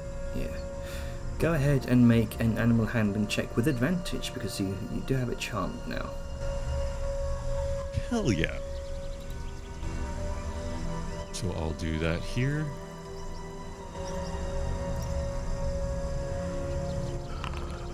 22. 22. The panicked... And just because Oh. I can, Oh, good. +4. Alright, Cool. 26. 26. You have another one of those left for Dejar, right? Yeah, I hope so. I got 3. There you Nice. go. Hell yeah. Flashes go. We're Flashes for setting you up for everyone. success, girl. You All right. So just walk around you with begin your tits to out. you begin to sing this hushed lullaby to this creature. The slight struggling of the legs that it began doing when the banishment failed, the panic begins to flow away from its eyes. Its gaze locked solely upon Etheria. You can see it. You can hear its breathing slow. Make it stop. It hurts. It's just. It will. And just other one will gently reach around, cover the one eye that's not able to see her, so all it can see is her. And just the little magic dots of her eyes fade, so it can see her real eyes in the slow blinks. And the flicker of her eye to look up in Dejar's direction before looking back and resuming the hum. You can sense Etheria. With your high enough passive perception, you can sense Vladimir very slowly approaching from behind, just silently watching this entire ordeal. There is a definite look of worry on her face. And Dejar, you cast Dispel Magic. Go ahead and roll me a spellcasting check. Oh man, it's higher than 6, boys. You said with advantage, right? Well, didn't you? I'm sorry. That's an advantage, right? Well, no. I'm Inspiration. sorry. Yeah, with Oh, inspiration. yeah, the inspiration. Yeah. Yeah. The DC. I was saying that more as a worry that it would be with disadvantage for some reason. And it I'll cancels each other say out, for but- this, the DC has been lowered by 3. With a Okay. with a ethereal with a Etheria's animal friendship. One Alright, mystery number to another.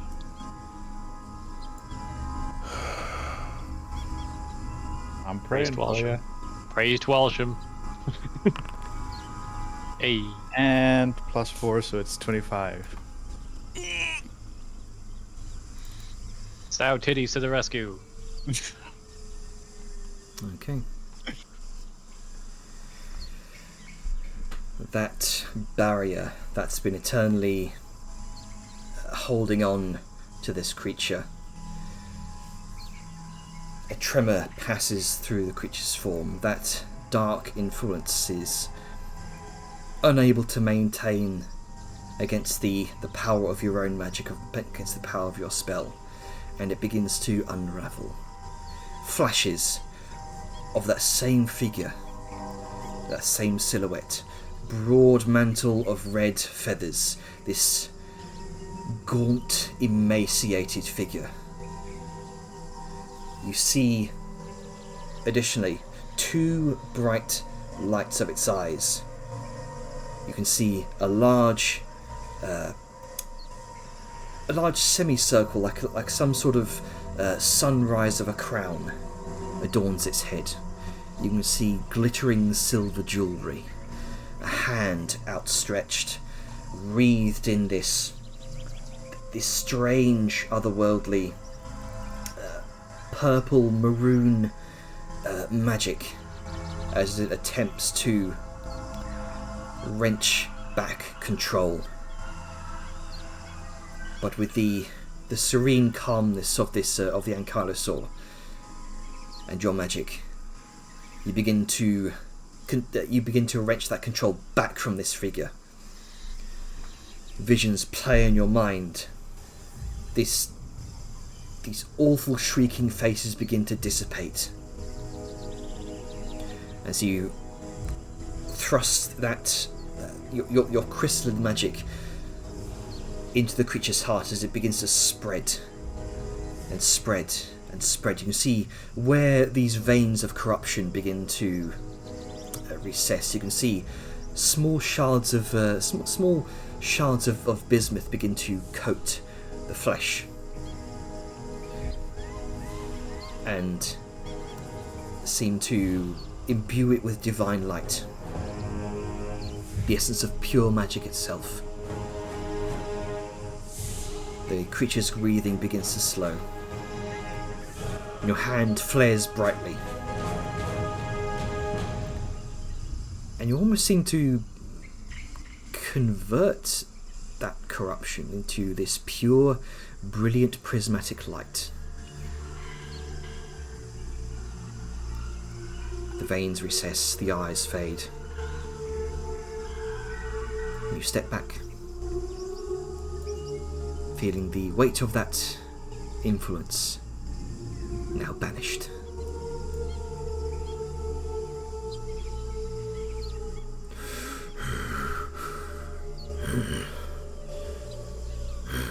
You see, or rather, you hear the calming breath of the creature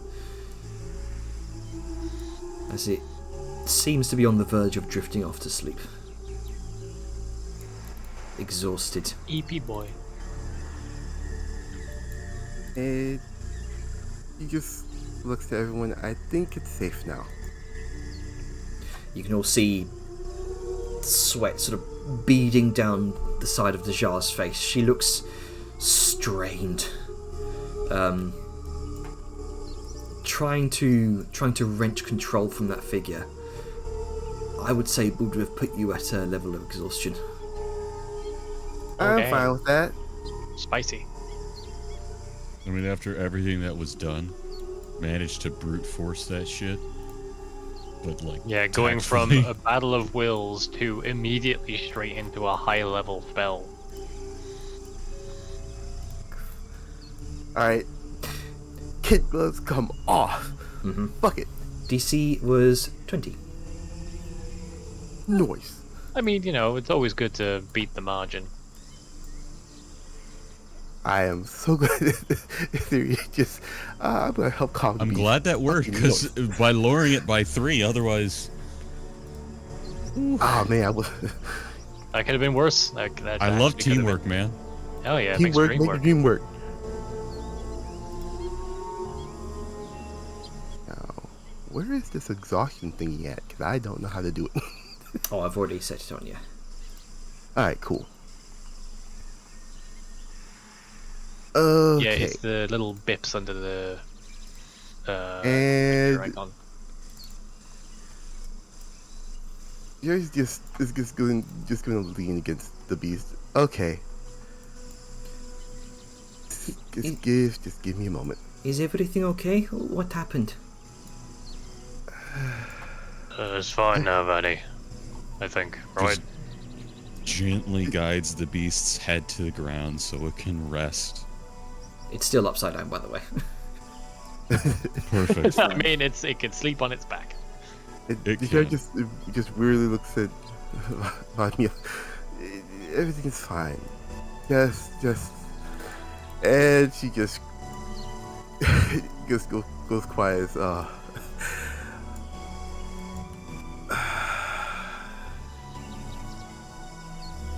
And tired that's from why the you kid. pay attention in your lessons. As she looks over to Vadima, and the one eye flickers and winks. Well, she'll look over to Vadima and she'll see her actual eyes before the lights pop back on. What time of day is it? How far did we get before this happened? It is mid-afternoon, about 4-ish. Well, after all that, I think it'll stop my bane order.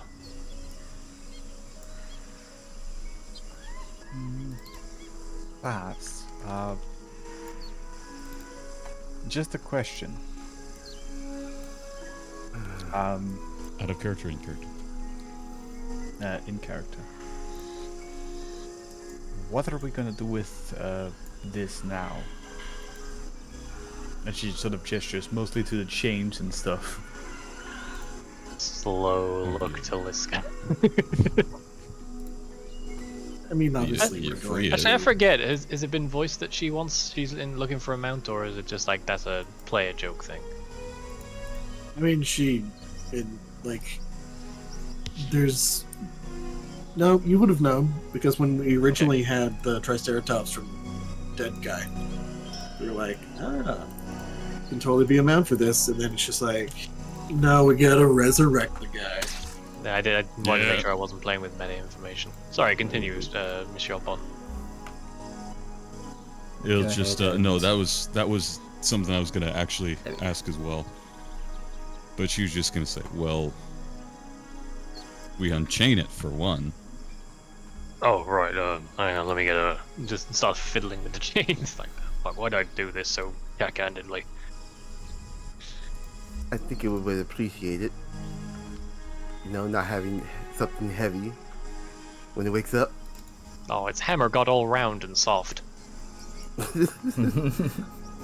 Less dangerous now. Sorry, is a more It's true. it's a more up-to-date image of this that came out between sessions. That what I wanted to use. Less spiky on top, which is good. Good for you. Yeah. Which is good.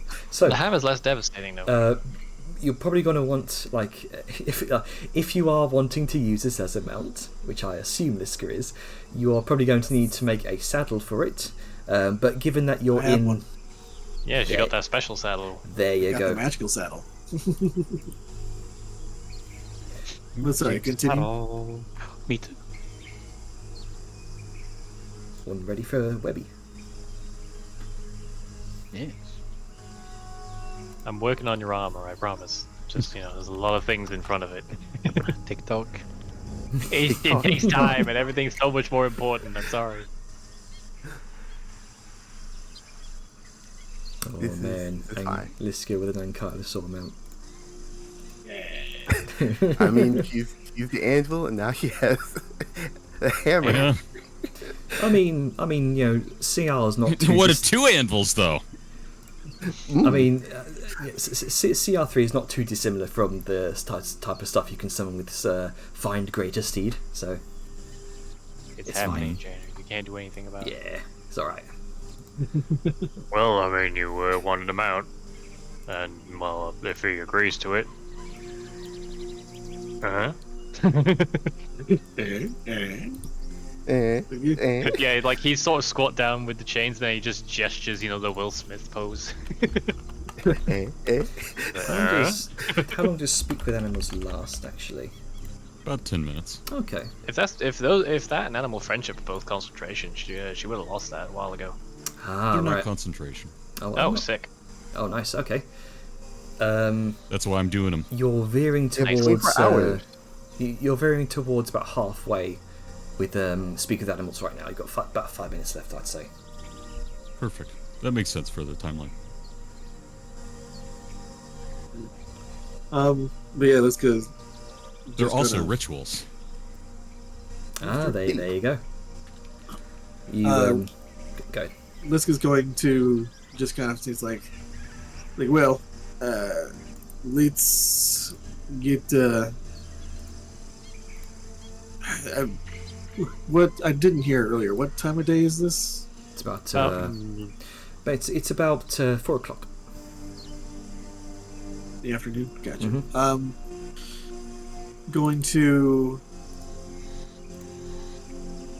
kind of just roll or just roll. Oh wait, no, he's sleeping. I can see Z's coming out of him. Okay, He's a so snoozy he's boy. unconscious. So yeah, I mean, he she's had a just. rough day. I understand. So yeah, she's going to just kind of sit there, chill. It's like, yeah, I think after perhaps we can call it a half day and just set up a camp in this nice clearing that this creature helped clear. This is a good Yeah, I place as mean, any can't to. exactly take it with us, and it's probably going to be out for a while. Well, we might have a little trouble getting the wagon and such closer, but She just says tiredly, it could be done. It could be done. Though be a while Oh, before yeah. I can move, though. Alright, hang on, I'm coming. And just circle around. And just helps her up. Alright, thanks. It's a really good thing that I got these gloves. Are you call- He just gives a look. Okay, look. In my defense, Your next words very that is a carefully. lot of tail. Mm-hmm. I could make worse jokes. Just, Uh-huh. Uh-huh. just. Do you want me to carry you or not? Fine, fine. Just helps her up. Gets all the excess baggage. meanwhile, Sarah's just looking over the Ankylosaurus, just at this happening, and just being like, mm-hmm.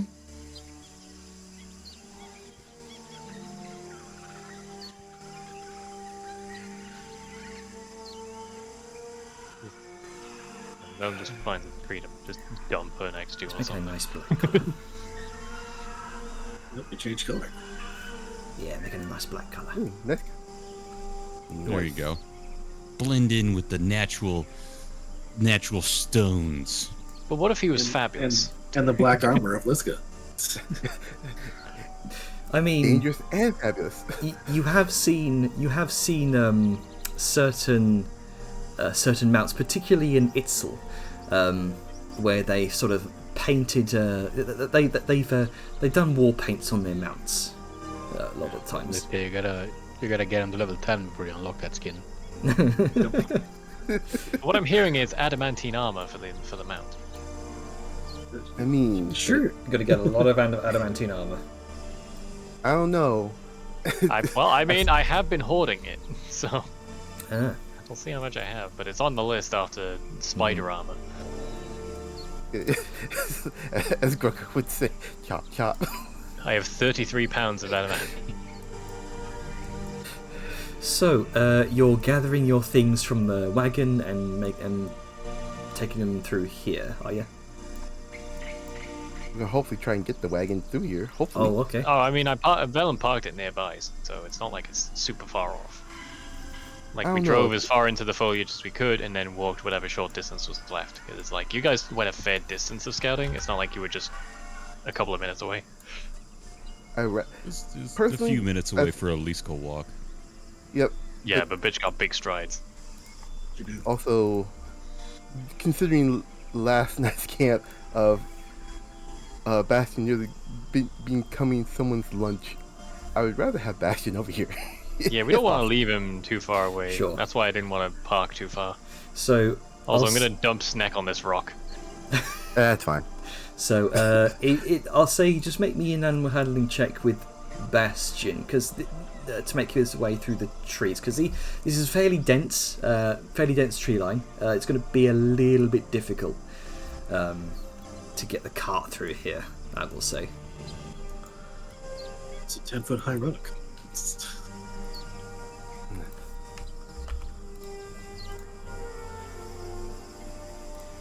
Let me go ahead and drag the tents here as well. Impromptu camp the DM wasn't prepared for. Ayo. Yep, It's all good. that's just how things be. I mean, Janitor has prepared for most things we've done in most cases. I think this is one of the few times we've actually gotten them in like, what, 6 months? Yeah, and everything's not lagging to hell for once. In the nicest way possible. Also remember, if you want precise measurements that aren't attached to a grid, if you hold shift, it will be off the grid.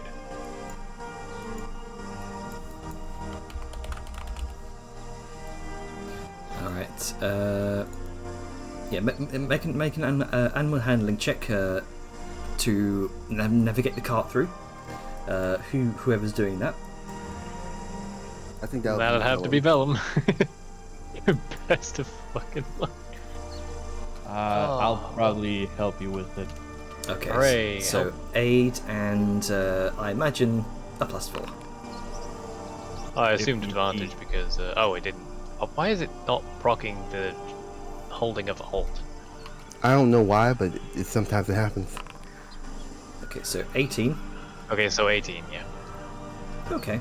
Nah, you can have a flash for that. Hooray! So 22. The material writes itself. It takes a few about an annoying hour to make your way through very slowly through the dense foliage, trying to cut away any roots that get stuck to the wheels, having to sort of do like 10-point turns to navigate through the tightest trees, but eventually you do manage to get into the small clearing.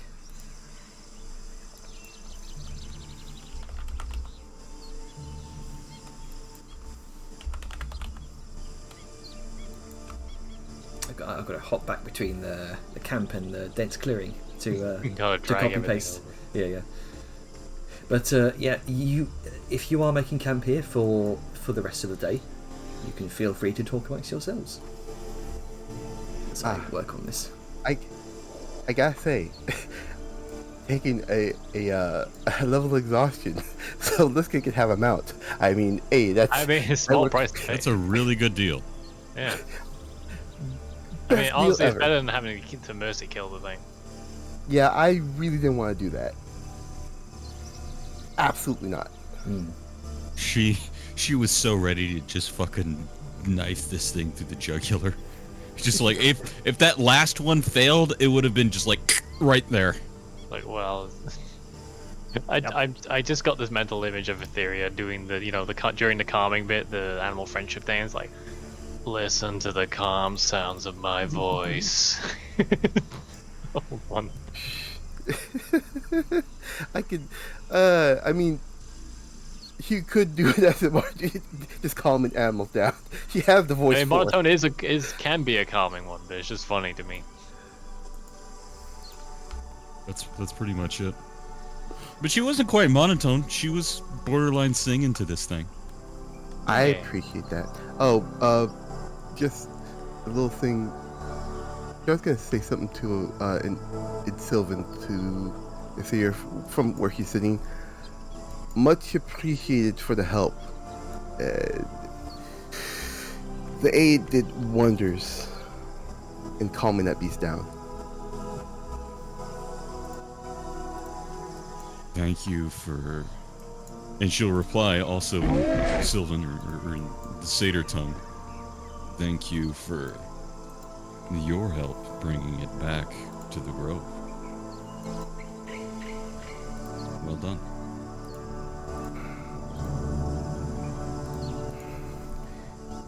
This may sound funny coming from me, but all life is sacred. If it can be saved, great. If it cannot, well, it was just time to go. Nip it at the roots so no weeds can grow. Thankfully, you saved this one. And then she'll switch back to trade tongue. The question remains, do we just leave it? Or, well, kind of looks at Big Liska. I heard you talking.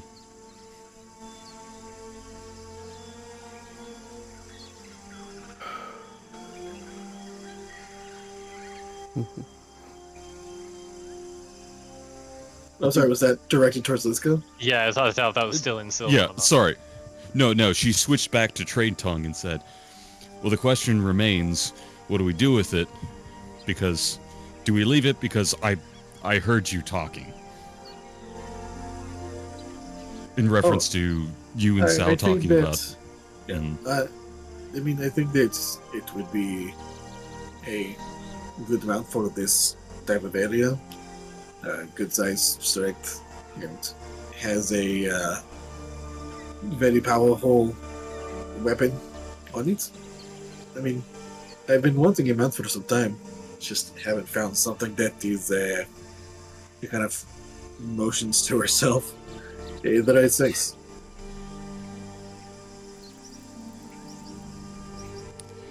well, I think we're pretty close. She kind of like holds up the two fingers in an L shape and kind of measures you to it. In the last remaining moments of her speak with animals, she'll just lean down softly to this probably sleeping creature and just, would you like that? Would you like to be our friend? I bet you would. Like you would a puppy. I mean, I can see Nate kind of sort of It, having it snorts in your face, Etheria. There's a little bit of Ankylosaur snottle. I think it. Oh, right.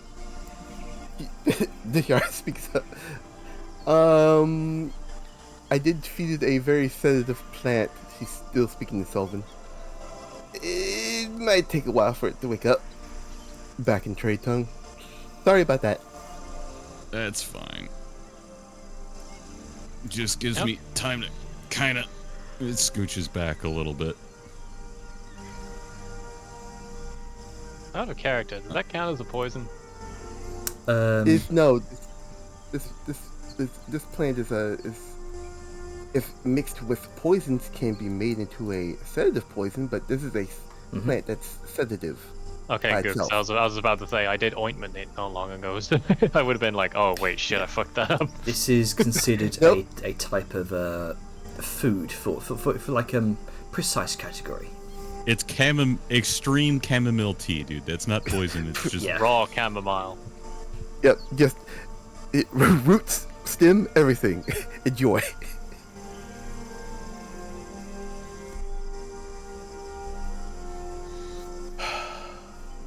Yeah, con save, DC 10 con save, or gain disadvantage on insight checks for an hour. I feel like that's a roofie more than anything. No, that's not a roofie. There are certain things that mix with poison that is roofie, but I'm not saying shit. Oh, I know. Just it's funny. It's like it disadvantage to insights. Like you're terrible at reading the intent of people. Suddenly, it's like, oh, that's sounds pretty close. Mix that with enchantment. More because you're just very drowsy. That's all. Very Sleepy sleepy. boy. Yeah. So, as you spend the rest of the evening here, is there anything you would like to do? Work. Okay then. Yes.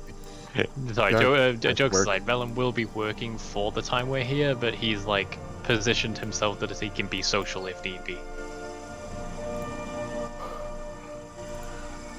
Sorry, go ahead, Spice. Oh, no, Man, that exhaustion hitting different. It's Yeah, hitting yeah. the player now.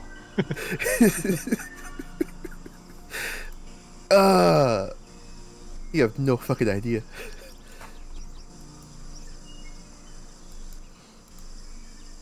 I suppose as the evening comes, the sun begins to set.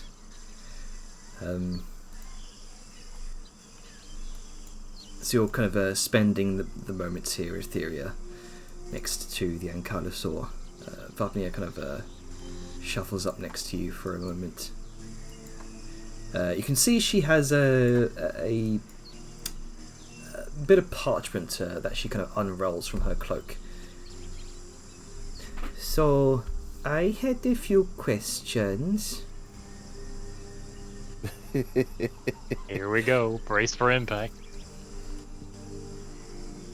all right. She'll kind of stop and turn a little bit and give focus to the kid. Not like stare her down to make her uncomfortable. Yeah, I'm paying attention, but relax. All right. What are your questions about, little one? She scans the paper for a moment, trying to almost sort of read her own handwriting. So, she kind of leans in for a whisper. So all this time it was you keeping an eye on me? She just nods. So why didn't you ever say anything? She'll kind of very obviously hold up a hand to block view and then point towards Vellum. Oh. Your dad. Quietly.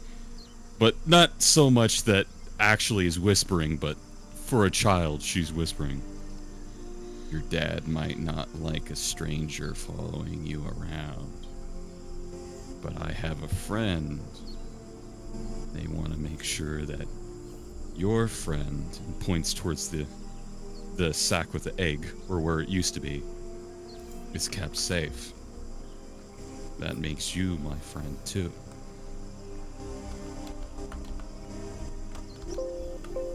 She looks at you confused for a moment. Who? Who indeed, little one, who indeed? Uh-huh. Who?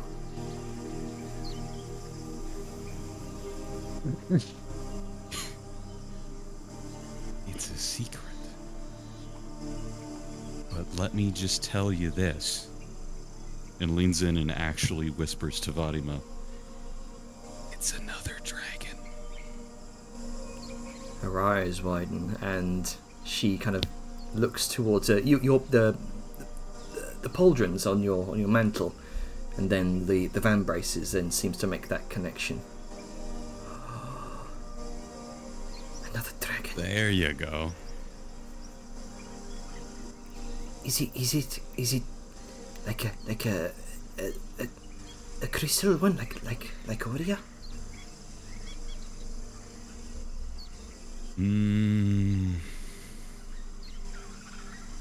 Kind of. Not fully, but kind of scratches her chin. Actually, I'm not as good with dragons, but I think you could call it one. Like a big crystal dragon. Sure. That's a very good way of looking at it. Except instead of the many bright color crystals like our scaled friend there, it's one just like this, and just pulls up a dark green leaf. A big leafy dragon? Yeah. It's just looks Somewhat. bewildered and confused. So it's a dragon made out of leaves and plants. Not made out of, but kind of looks like it. Yeah. But also sort of looks like, well, like, have you seen gems? Uh-huh. The little shiny green ones. Vellum and I have been working with a lot of them. Oh. You should look at some green gems that he has. See which ones they are. Ask their names. When you find one that matches this color, and she's gonna pull out her bow and point towards a sort of special green, sort of scaled wrap for the handguard. When you find one that looks like this, and this kind of scale, that's when you'll know what it is. A shiny green. Mm-hmm. Okay. And you see she seems satisfied with that answer as she goes back to her parchment paper. Kind of steals a glance to look at the paper and see, oh boy, how long is this? It is quite long. It's probably only going to get longer as you travel. How did you know I was safe out there by myself? Or she looks directly towards you. Or was it because you were watching me? Do you mean when we play? Uh-huh. Because I would watch. I would move the plants. I would... Like, she gestures to the sleeping beast. I would talk to all the friends that would come see you. I would be present. I made it safe. Oh, okay. So, if When you've been... things got to your little tower, I made them go away.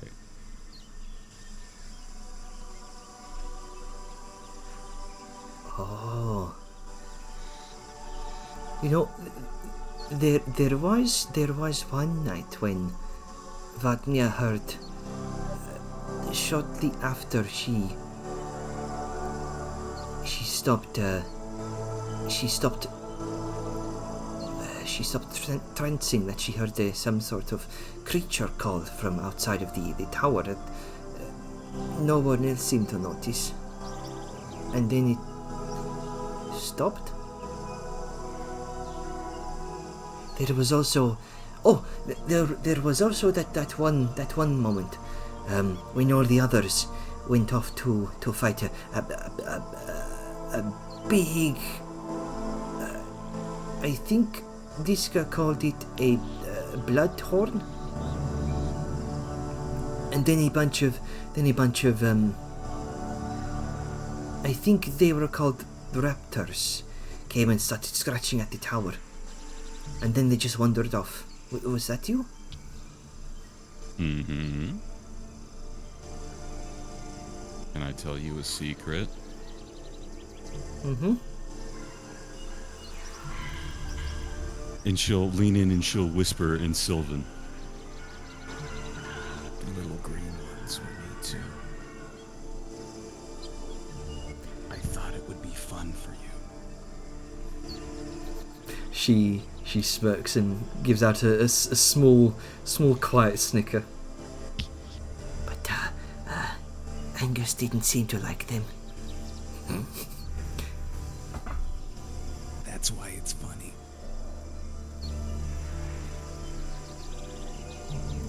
It's just light teasing. It's fine. He didn't lose anything important. As she kind of like pats her belly. He is a bit chubby. But he does make great food. I agree. So, if you've been looking out for me, what do you think of how I've handled things so far? Am I doing okay?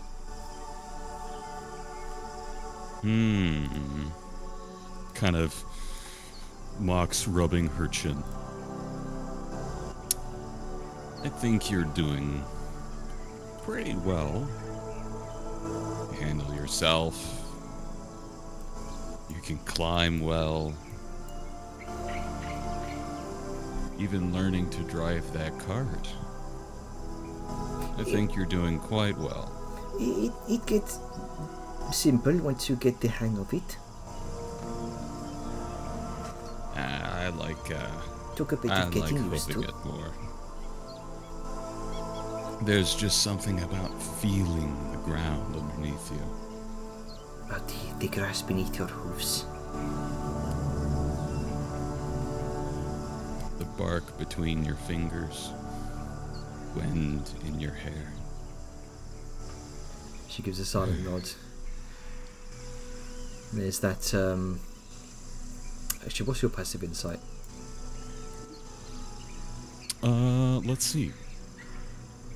I think it's decent, but it's not an Angus. Insight. 13. Okay. You You can see pick a up kind on of, most things if somebody's not trying to hide it. yeah. She definitely kind of seems to look off wistfully to the various tall trees around her.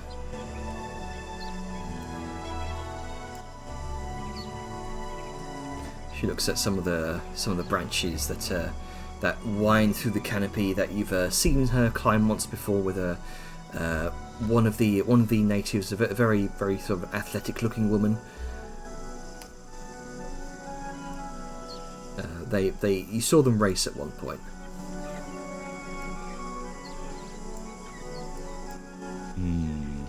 And she seemed very much at home. Thinking. What time does it look to be? It's getting to be around early evening, about 7ish. 7ish. Mm-hmm.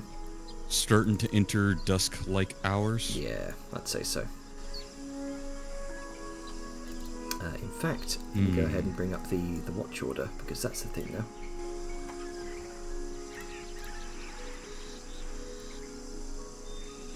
Yeah, it's back to a realized watch something. order. Okay. We now also have a huge-sized creature to feed. You do. Oh man. Well, That man, is It's almost eating like there's a forest that we're in.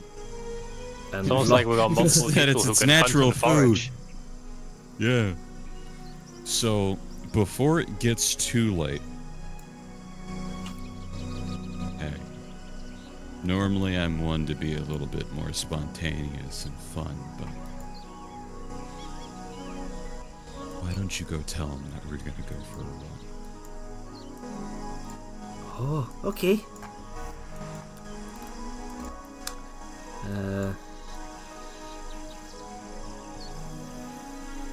She kind of makes her way towards the center of camp. Looks at everyone, kind of raise up a hand. Etheria and I were going to go for a walk for a moment. Be back in a bit. As long as you're back before we go to sleep. Uh-huh. Vellum's just sort of been tinking off to the side, and then when she says that, it's tinking stops. How far? She thinks for a moment and looks to Etheria for guidance.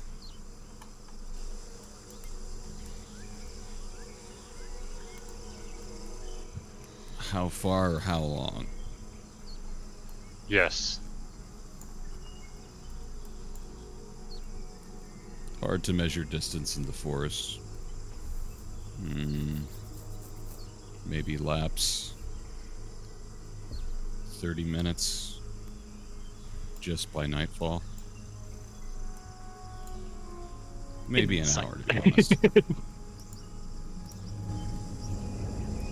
Sorry, this isn't a While personal she's- attack, by the way. No. It's, yeah. While she's monotone Oh, and God. by nature different to read, with an 8, you'd probably catch there's just a little flick at the end of her tail. And she's kind of looking up towards the sun in about halfway down left between the horizon. So Oh, I can tell that she's Seems she's- gauging time based on what she she's- thinks the... Okay. yeah, she's gauging time and seems to be slightly antsy.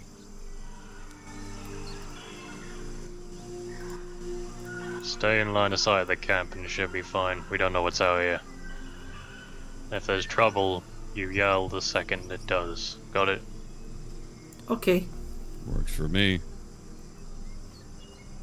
Line of sight's gonna be hard, to be honest with you, because, you know, trees. Well, I said try. I get it ain't gonna be easy. I've got an idea.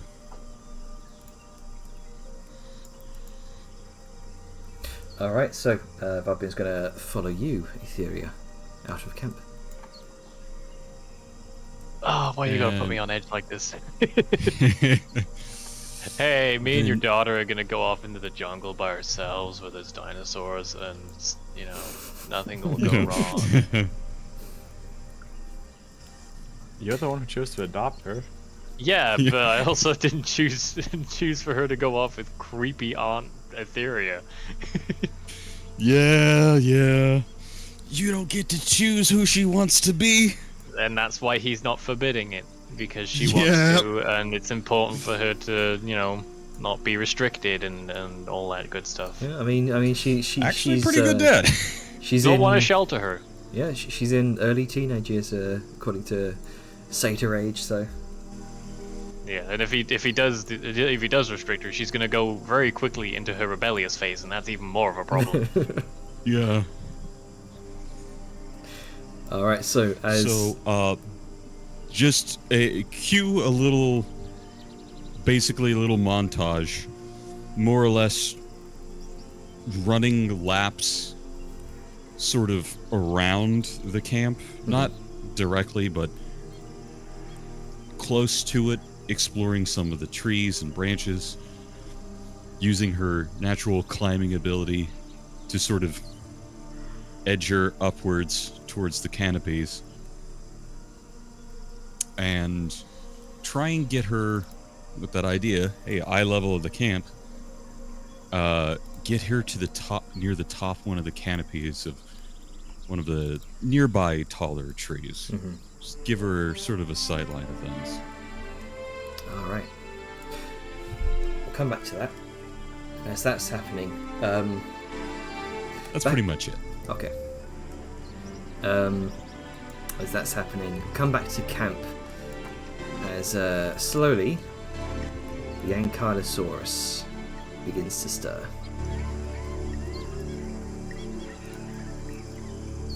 This is going to be kind of nearby chilling. You watch as it begins to stir awake, sniffs the air, looks to you, Liska.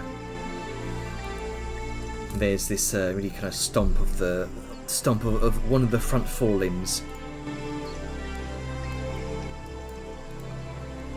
Liska just kind of gives doesn't really make any sudden movements, but she'll just kind of very casually make a mirroring stomp with her hoof. Go ahead and make an animal handling check. Oh, actually, question. Did you take the chain? Did people take the chains off of it? Is it free to roll around, Yeah. do whatever? Yeah. Velen took the chains off of it once it, went to sleep. Okay. See, animal handling. It rolls over to its belly, kind of gets up. There's a stomp of its hoof. I'm gonna use. I think I got a 4 on my last animal handling check with it, which is funny. I'm gonna use. Try to feet. Alright. 21. Try to roll higher this time. Yay. Well, not 20. Do you want to flash? Because I'm Yes. within range and I have like one left. Sure. Have Shit, South Flash 25. Liska. It'll be fine. With a So the 24. fucking, You did this to yourself, Ducky. 25. 25. Okay. Oh, right. Gotcha. Math. How does that work? Yeah. With a you kind of sit up, Liska. Stand to your feet. As this Ankylosaurus seems to be not quite challenging you, but asserting it that it's not something to be trifled with. There's this low grumble as it seems to mimic your stomping kind, lowering its head, its long tail wavering from one side to another. But you stand your ground. How else does Liska try to assert her dominance? I mean, she's going to. She did it before, but it probably wasn't in its mind to specifically remember. So Liska's going to. See, it's technically huge, though I don't know if it's taller than her. Still, Liska's going to get up,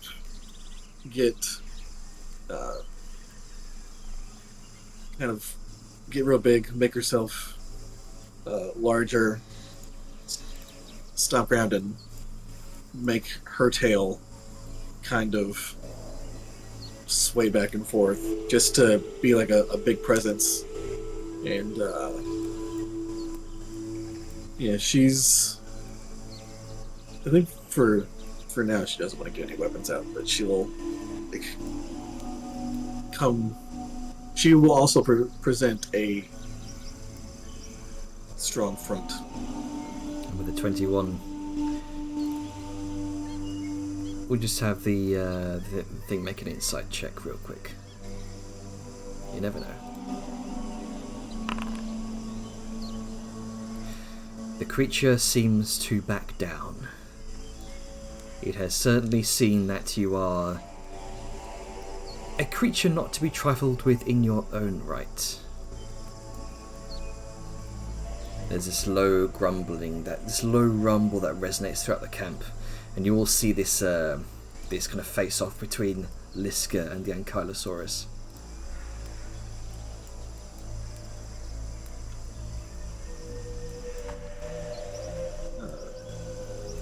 Liska will kind of like slowly approach, make it look like she's not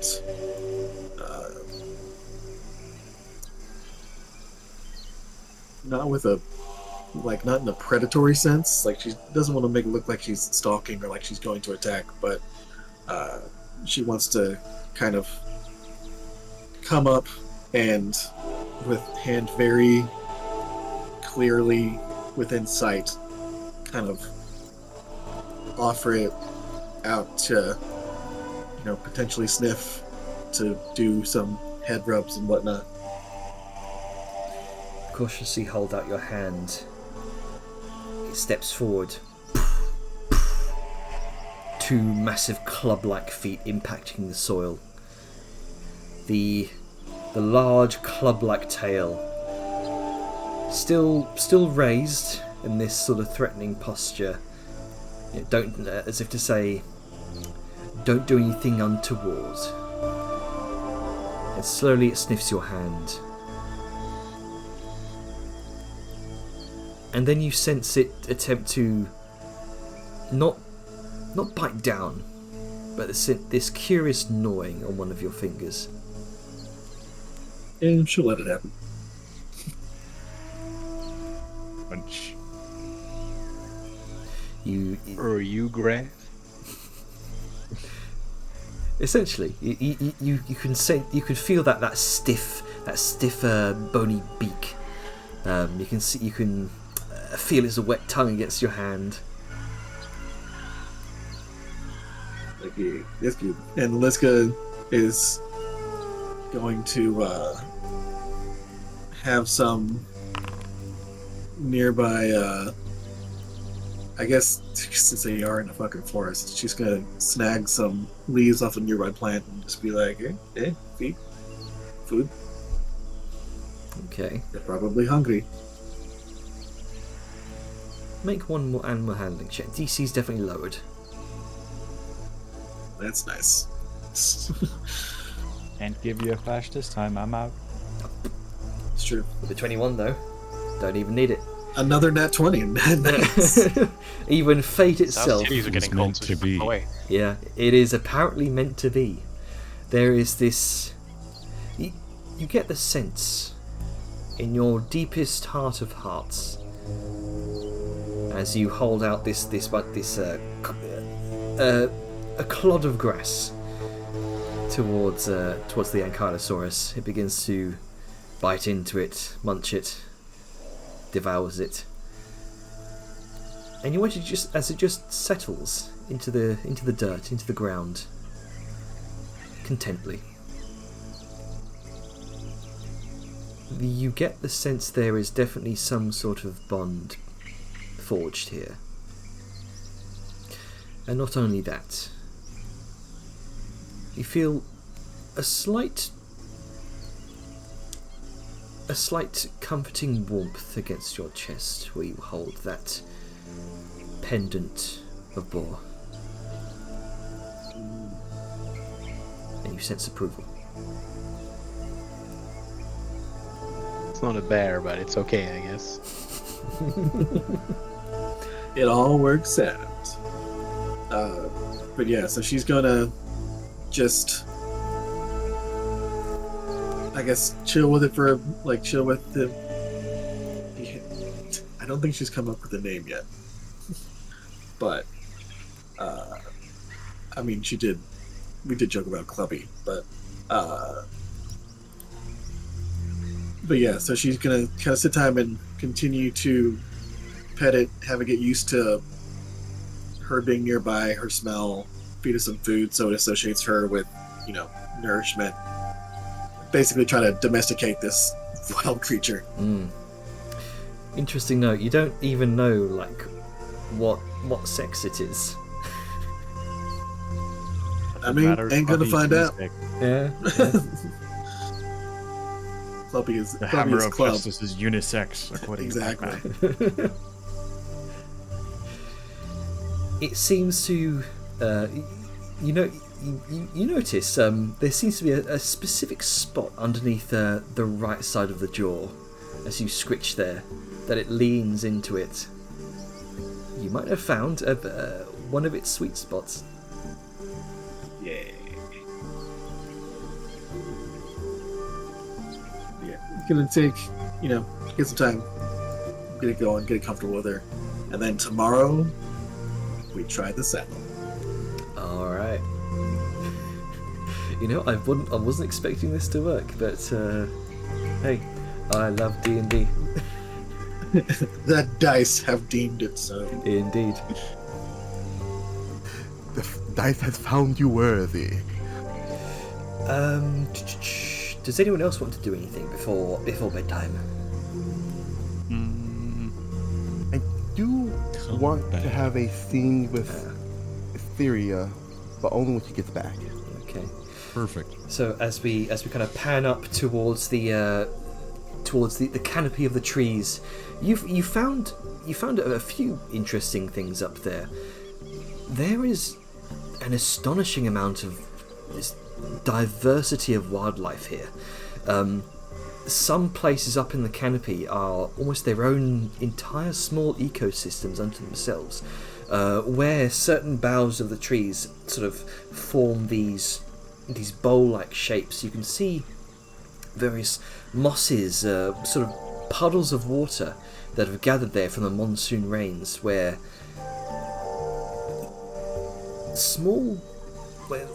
these small kind of insects and, weirdly enough, tiny fish, some of which are Smallest fish living in the puddles? yes, some of these puddles might have lasted through entire generations of the jungle here, weathered through the monsoon and dry seasons, to where life has evolved purely within some of these puddles. Unique to these places. Life. I'll take a little moment as we finds a show way. each. Oh, what's that, Cap? Oh yeah, so that life finds a way. Life finds a way. Indeed. Yeah. Pretty much, buddy. I'll take a little moment and have a little learning moment as we're running and playing and exploring. Every once in a while, she'll pause and give her time to catch up, and she'll point out one of these puddles, or like the areas in the canopies. A few minutes back, underneath that tree, it was a completely different shape with different colored birds, different shaped beaks, and yet here we are with this. Everything is its own little grove, its own little ecosystem, its own circle contained within itself that also blends and links with others, just like the links of circles on Vellum's armor. And that we have to be careful and delicate with what we do and to what extent, because you can't find this little fish anywhere but this puddle, and it's worth protecting. And that all things, even if they look different from the others, as she kind of nods at her, are special and valuable in their own way. And it's up to you to sort of determine how special that is to you and what you're willing to do to protect it. Even if sometimes that means she'll look in and she will find perhaps withering flower or one of these fishes that's beginning to bob on its side, and she will pluck it and crush it and throw it to the floor below. Even if that means nipping a bud before it can rot and poison. There is the saying that you must see that there's beauty in every bloom,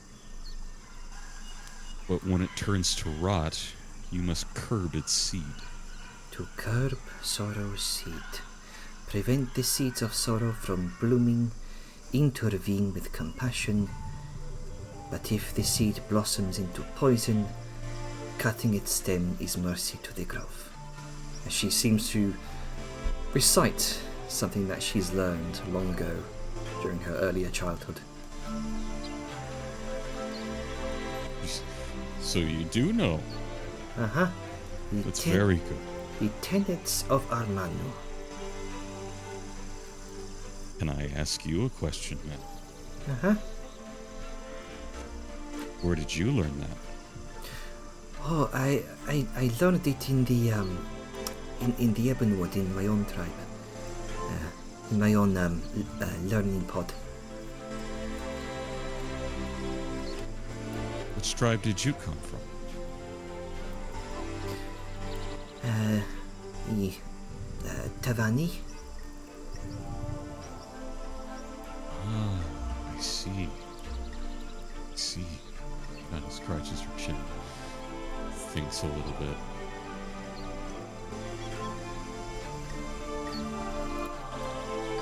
This is me checking my player knowledge as well.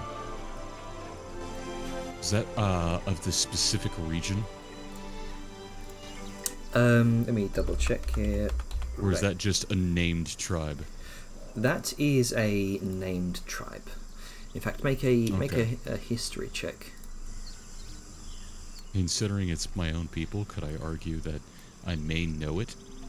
Or have advantage? I'll give you advantage. Because I'm not a... Okay, I imagine our secular groups would know of themselves. Because I'm not a history person. Oh, wow. Let's see, 17. You've heard of the Tavani before. They're a small, relatively small Satyr tribe in the... this would be the northern regions of the Ebonwood. The Ebonwood Forest. Closer to... They're closer to the populations of civilization, of the outskirts of Savant's Prospect.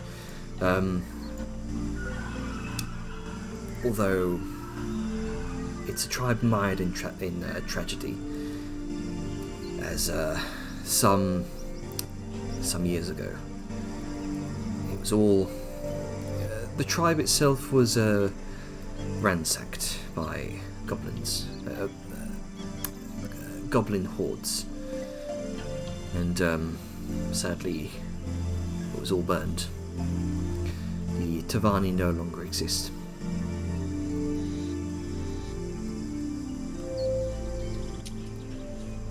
Do I have a rough idea how many years ago that was? Just for the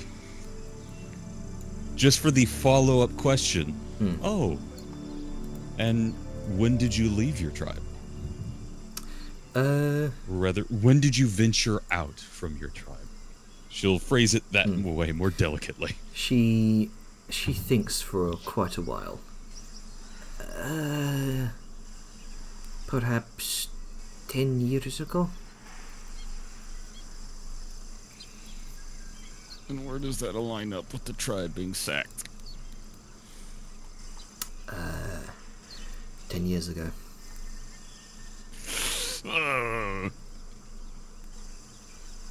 Just kind of thinks for a moment and looks up in quiet. Watch this. and she will use Druidcraft on, as they get up, bring her up to a top of a canopy, and she'll use Druidcraft on one of the little limbs there, and get a bud to grow. And of it, she will pluck one of the buds, and again, crush the others and cast them to the floor bed below. Just say, take it. Peace. And she plucks up the bud. Hold it. Now gently, but firmly, toss it to the wind.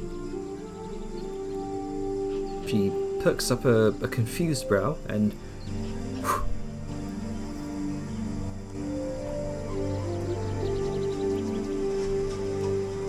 There it goes.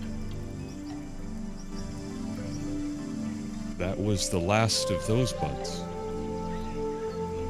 Out on its own in the wind. But somewhere, it will land and it'll grow a large tree.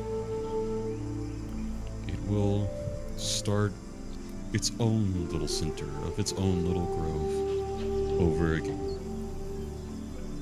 And just because it is on its own does not mean it is alone. And she'll just kind of place a hand on her shoulder and look towards that bud and the setting sun. And I think it's going to be a very pretty tree. there's a long, quiet moment as she stares.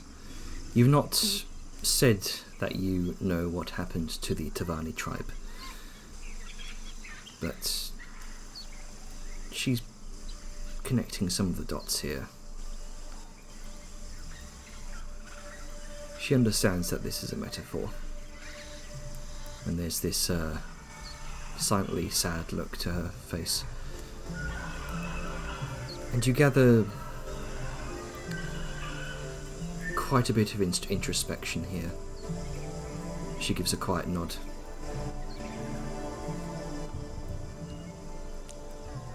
If you have more questions, you can always ask. Okay. And she falls quiet. Can we return to the camp? I think that'd be best. I think your father will be getting anxious. It's growing dark. Here. Have you ever seen the world when it's dark and you can still see its colors?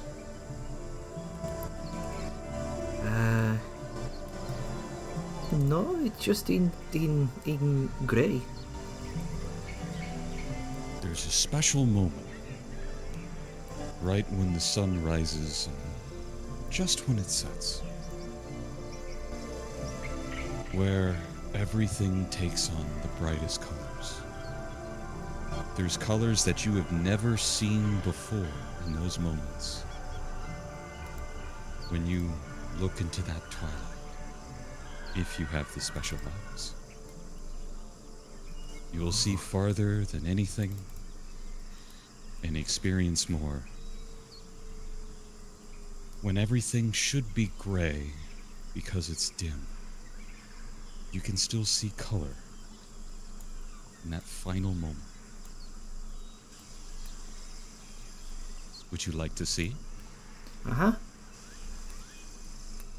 And she will do the sort of I'm looking at you gesture as she pulls the blue light from her eyes and gives it to Vanima and gives her that, oh god, what's the specific name of the feature? Eyes of the Night? The Umbral Sight. Umbral Sight, there you go. No, it is Eyes of the Night. Oh, okay. Sorry. Her own eyes begin... basically significantly increase her dark vision right now at that twilight moment. between everything turning gray and remaining color at the dusk. Indeed, dusk begins to fall. The sun begins to set over the horizon of the canopy as you stare out over the sky. Her eyes flare out with this bright white light that you're familiar with. And there's this look of amazement and this silent gasp as she looks across the sky, across the dimming light, various shades of umbral blue, purples fading into oranges, and then this bright center of light as the sun disappears over the horizon for the next half hour or so. It is a beautiful sight. And she'll just sit there, and since it's getting dark and doesn't want father to worry, she'll play on her little ocarina a tune so he can hear that they're there and all is well.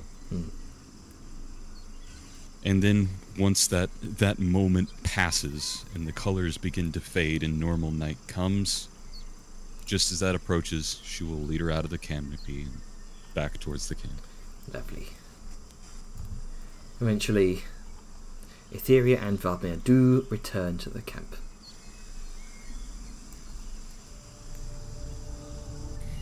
If there's anything All right, then. you guys want to talk with Etheria about, now's the time.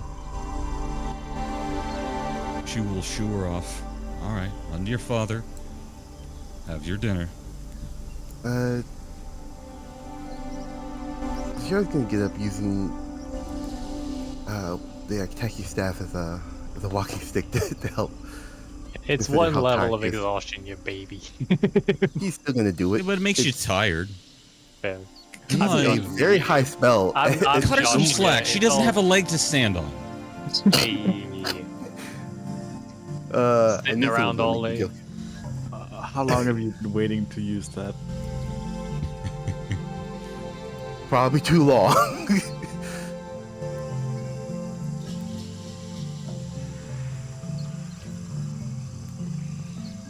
So she approaches him. Sorry.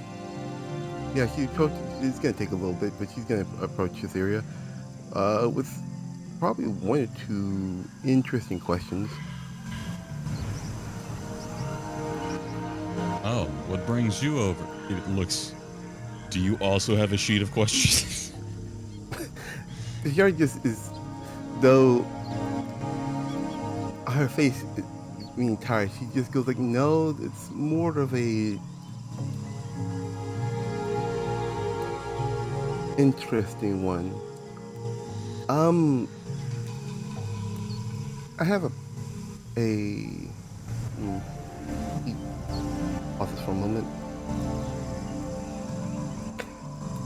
I usually have a partner I work with on mage hunting missions. He's currently away. I can't really ask him questions at the moment, but you might be able to answer them, possibly. Well, I could try, but Um, I don't really know as much about mages. I'm more of a, and broadly gestures back towards the forest. But all It's- right. It's more about the, well, I'm gonna probably butcher the name because of switches to Sylvan, the Guardians of Aman. Hope I'm saying it right. The Guardians of Amon? Yes, he calls himself that. Basically, Warriors of the Dream, if I think is the term.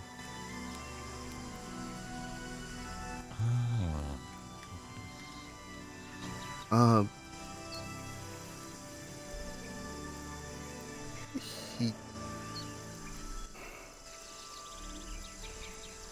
He's trying to slowly and carefully find the words. He, in other terms, he's also a guardian of the forest. He took an oath for that. But I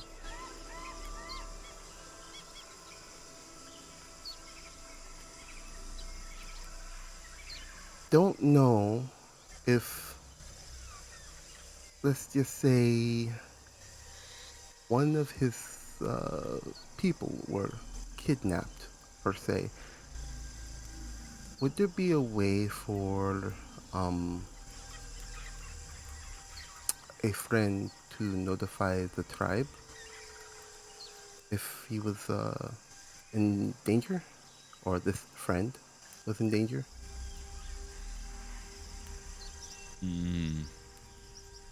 Depends. Normally, when we trance, some of us, and most of us, can enter the dream. It's a form of consciousness and being that those born underneath a spirit tree or in a very sacred place gives them connection to our Manu. Ah, right, Amanu. Sorry, I didn't mean to offend. No, it's fine. If something truly horrible were to happen to the mortal coil, then they would likely retreat to the dream, where their heart or soul or being, however you wish to call it, would be able to live in that state of consciousness. Should they fall to despair, though, ripped away from the dream, is when you have, and looks over to the beast, the Ankylosaurus, those who are misguided into the nightmare. It is a hard place to return from, but possible, as you've shown. You may be able to connect with others through the dream. This friend of yours. This one has this is on the same line of questioning, but branching off. What happens to a satyr if their purpose is blocked? I know you say, like, you mentioned, like, madness gesturing to the Ankylosaurus, but is it, how much worse can it get? It could bring them to the nightmare. A calling, should a satyr have one, their purpose, as you say, is a deeply important personal goal. Some think of it as an itch that's ever present at the back of their neck. Others feel it as a push of wind against their backs, or a fire that burns in their chest. I guess it really depends on what your calling is, but it's something that you deeply believe and want to do. You need to do it. It's the direction that your branch points towards. And if you try and grow away from your direction, all the forces try to pull you back. If you can't grow in that direction, like any root or any branch, you grow tangled inside until you can straighten things out.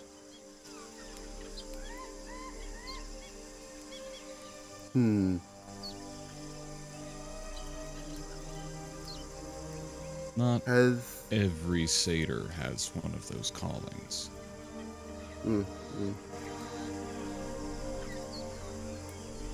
Hypothetically, if a later was imprisoned, Uh-huh. and they had a calling. What would happen? Uh-huh. They'd want to do everything they could to get out. And depending on what their calling is, could drive them to madness. Make them susceptible to the nightmare. Not to say automatically they will fall to it, but if you are caught off from your purpose, calling, that which gives you satisfaction and meaning in life, maybe you could begin to feel there isn't one. And when you fall to that despair, is when the whispers of the nightmare become louder, clearer, and the presence tangible.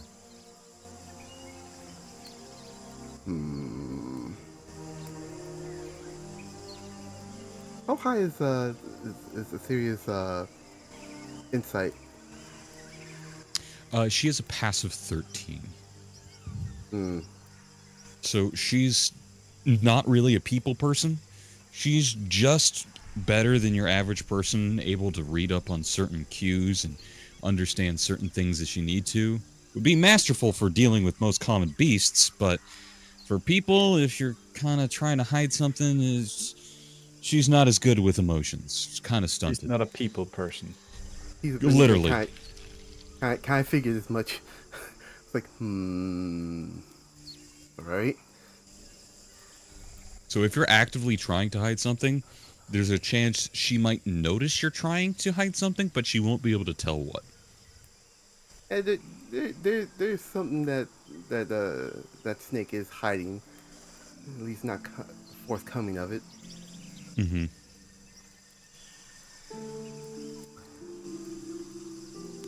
She's rubbing the back of her head. You know, that's kind of messed up. Yeah. My turn to ask a question. So, let's just say, hypothetically, right, that this was happening to a friend. Would you happen to know that friend's name?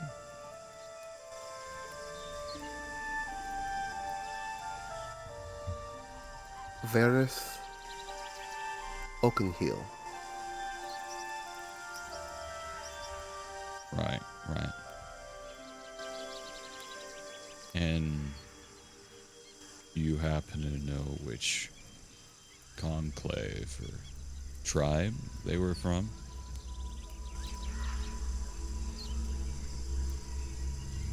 He's thinking for a moment.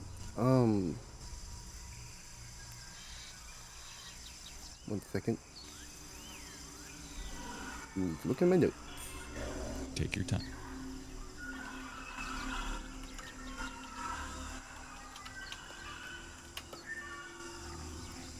I love the less than subtle but still subtle way Dejar is trying to figure out, okay, how fucked is my husband? So hypothetically, I have a friend.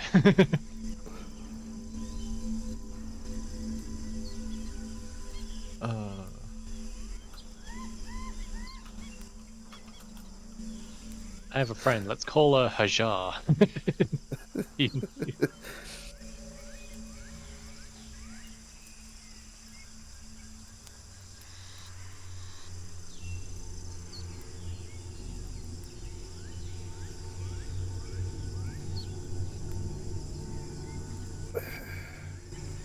I'm gonna have to wait for the reply. I do not have it in my notes. That's fine. The lore. Right. The But lore. out of character, do you know? Like, does your character know it? My character does know it. Yes. Okay, cool. The human. I'll continue do not. from there. Yep. I'll just say, right. And, this friend, they have ever shared with you maybe what that calling is? Or you ever picked up any clues? Well, the only thing I was old and what I could pick up is he is meant to protect someone. Not many details in that, but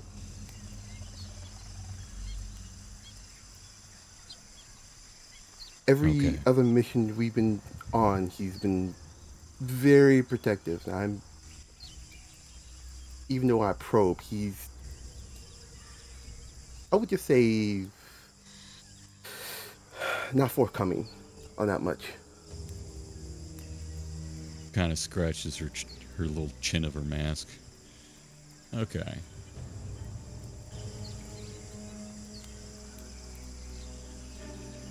All right.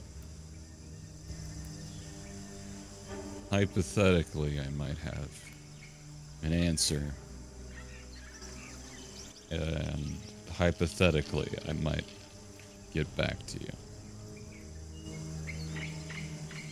Alright, okay. I appreciate this theoretical line of questioning. That's a good way of putting it. Let me ask you this. Any other sort of questions to go over? Well, maybe one. Right? Ask yours, then I'll ask mine. This one's still in Sylvan. Would you happen to know any honored ones, perhaps?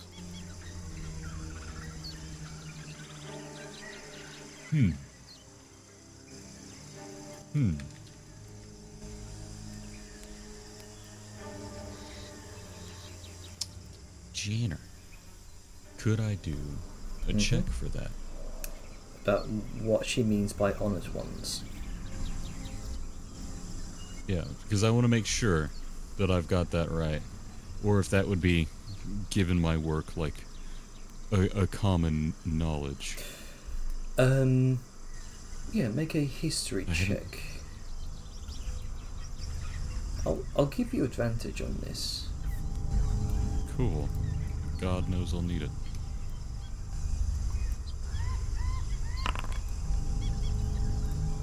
God.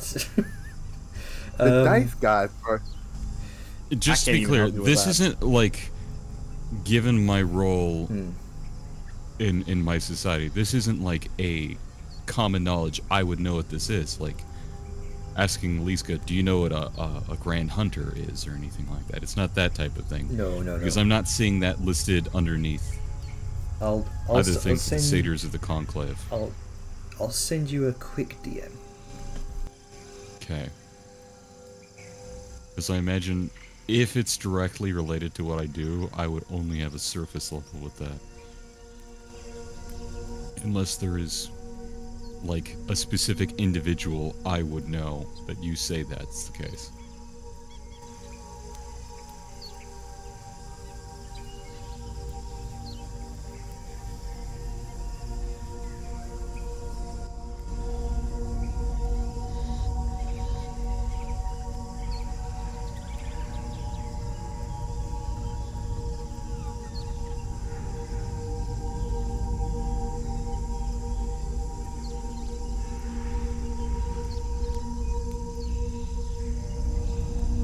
Gonna have to scratch the actual hair behind her head as she's clearly thinking.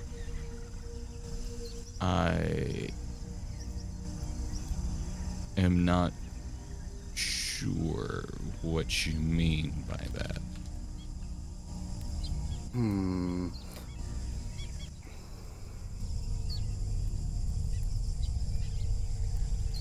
Okay then. And she goes into her her jeweler's cash bag and holds up a diamond, and then minor illusions a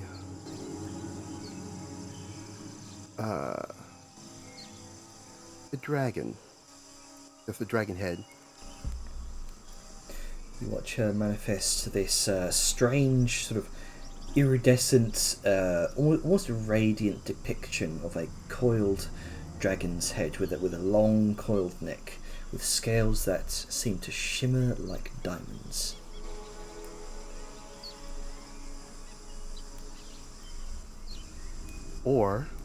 And she pulls out another one, but this time it's an emerald and a corresponding dragon with that one.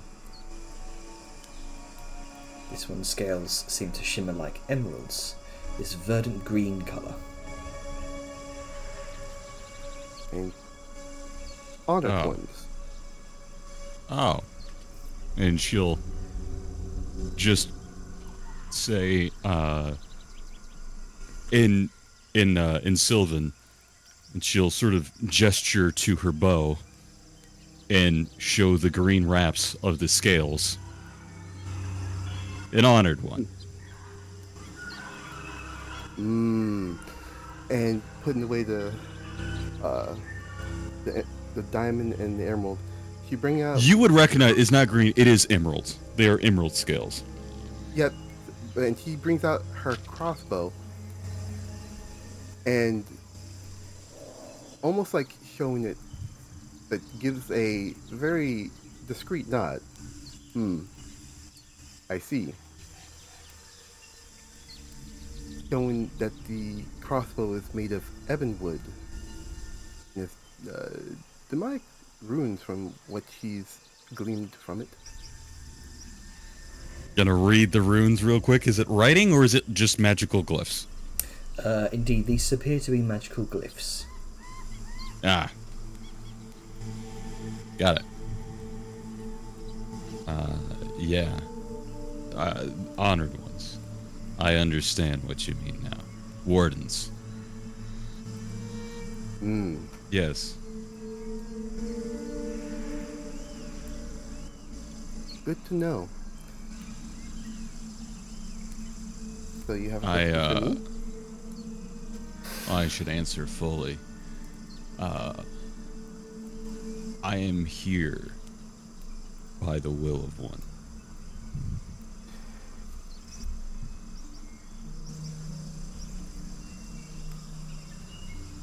I have been here since you've met the small one.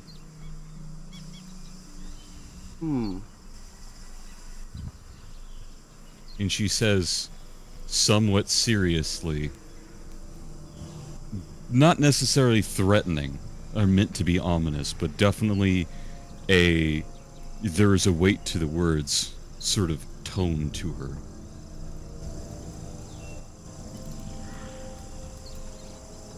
Though I may come and go, as of now, I shouldn't be leaving. For your sake, and for hers. It's unnerving having someone, I'll say what it is, stalk you.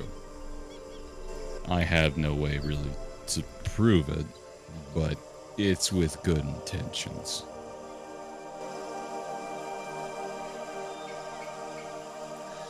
This one understands. This one's also trying to guide the rest of them and the small one to a hidden place. Oh, the small one is dead. She's the tree now. I met her. Oh. Not the child. No, this one, I think you misunderstood. This one is trying to get All of them. To the secret city.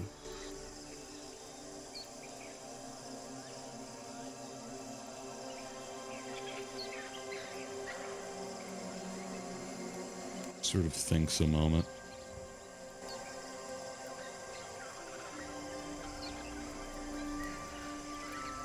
Trying to understand here.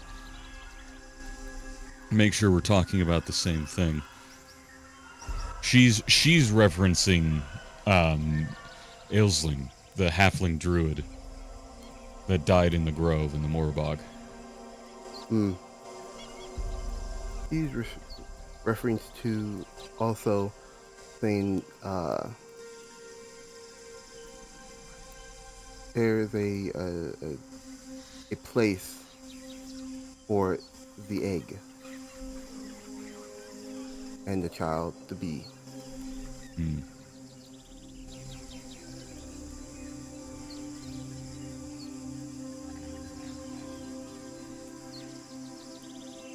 Sort of thinks. So, then you are also underneath an honored one. Otherwise, you would not even know such a city. There's a very rare smile plastered across Tishar's face. I'm glad you understand.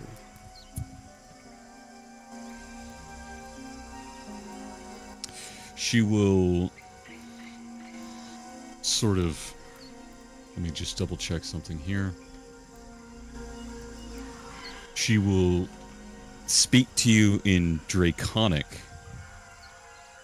A little bit more hoarse and coarse of a voice with it, but just how much do you actually know? Catching the bits and pieces since learning Draconic. Can't really reply, but still speaking in Sylvan. Enough. I'm still learning the language. She just kind of nods her head, thinking, quiet for a moment. Very well.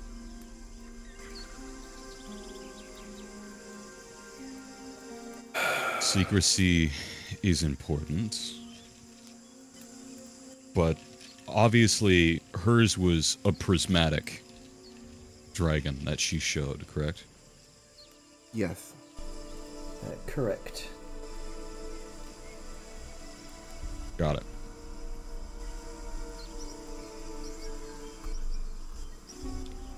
Secrecy is important, but do you feel comfortable exchanging what you do?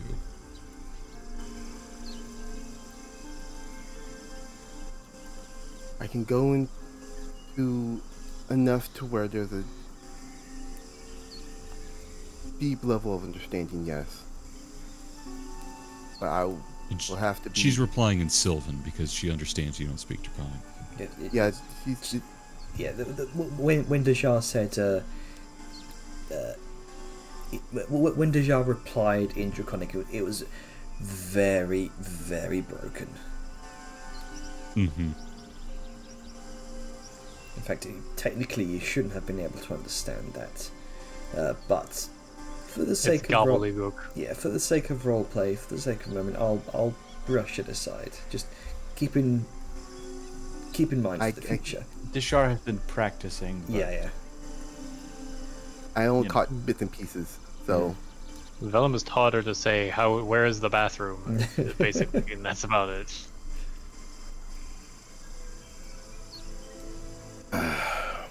Where do you want to start?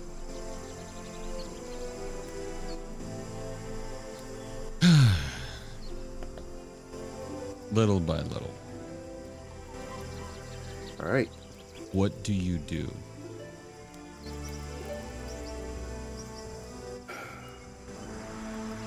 I tried to keep... And she looks toward the Ankylosaur. Corruption and those of its ilk away or at bay. Those who try to disrupt the balance either must be imprisoned or destroyed. But mainly,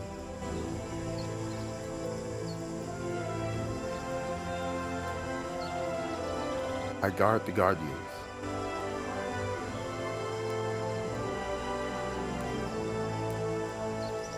Very good. In that we are much the same. I seek to return it to as it was and protect the groves and the natural world from the nightmare of corruption.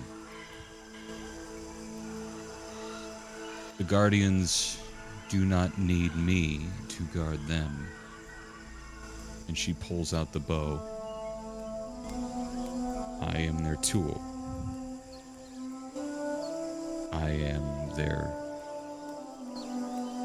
She kind of looks at the handle. I am an emerald shadow for my warden.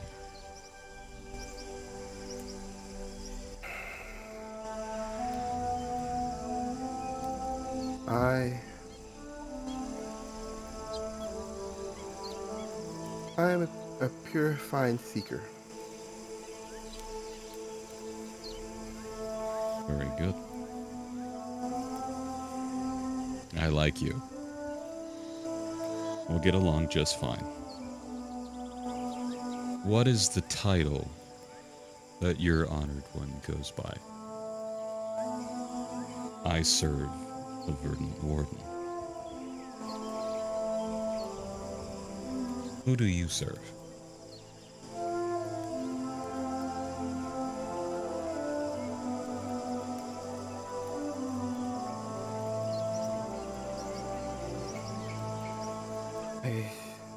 Titles I do not know. Name I have is Isor Dax.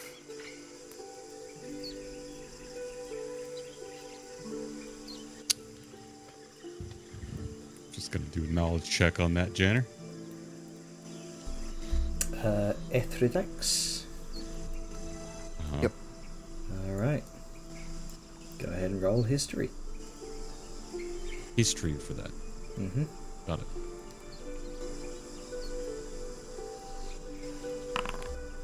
$16. Given your background, the DC's been modified a bit. You haven't met Ethridax, but supposedly, according to the Verdant Warden, your patron, he is quite a he is quite a significant presence in this lost city. He is a leader of House Ethridax.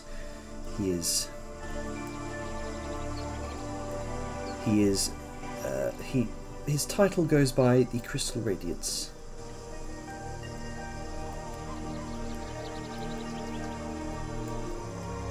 And he is quite a prominent. Best way to describe it would be some form of Lord of Healing within the Lost City, and that's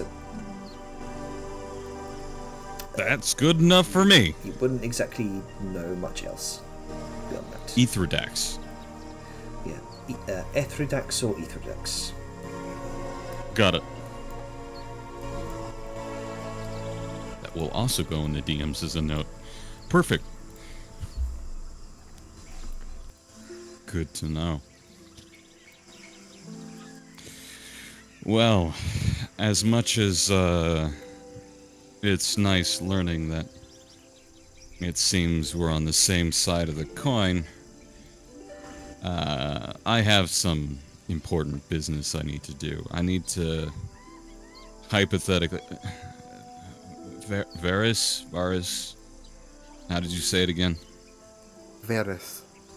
Varys Oakenwood. Got it. All right. Well, I'm tired. I'm gonna go have a nice sleep. I'll talk to you during this shift change. He gives a very respectful nod.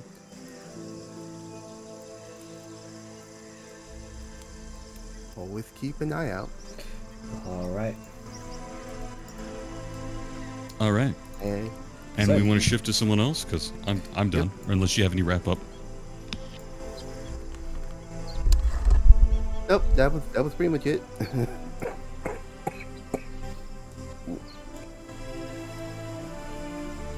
So, I will say, for the sake of ease, nothing disturbs you throughout the night.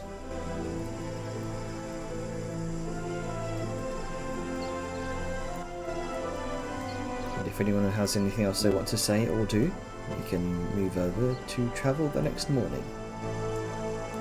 Nothing particularly. Yeah. Well, There is. Mm-hmm. Go on, Spice. You first. as Dejar's coming toward the campfire, does he see the the Fajir family taking care of the eggs? I would imagine so.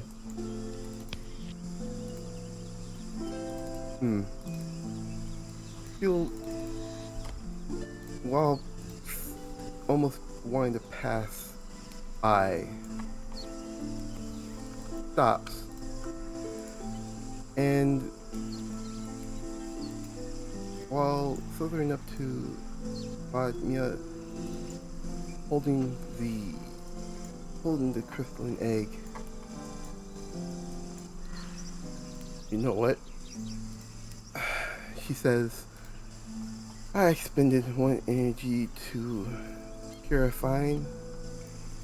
You know what? I can at least part with a little bit more and definitely get a good night rest. And places the hand onto the egg and imparts a 4th level spell slot to feed it. Alright. You place your hand upon the egg. You can see Vadmir was just about to summon her own magic in order to do so herself, but given your magic is far more powerful, she pulls back her own hand and allows you to do so.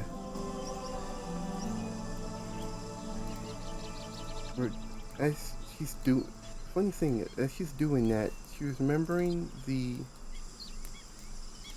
that thrumming, that music that she heard with Angus and Zerth, and just mentally tries to, at least while touching the egg, recreate it as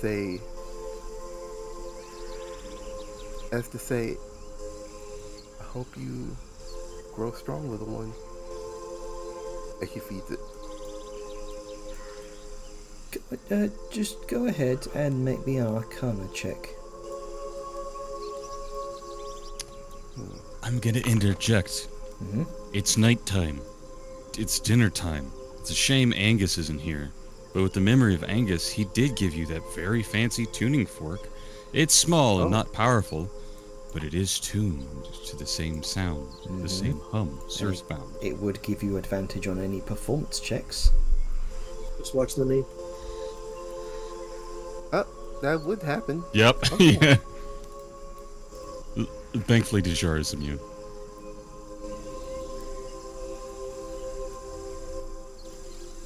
So,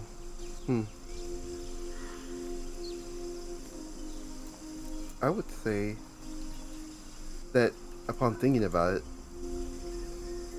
he would have used. He's smarter than me. I'll be real. I'm dumb.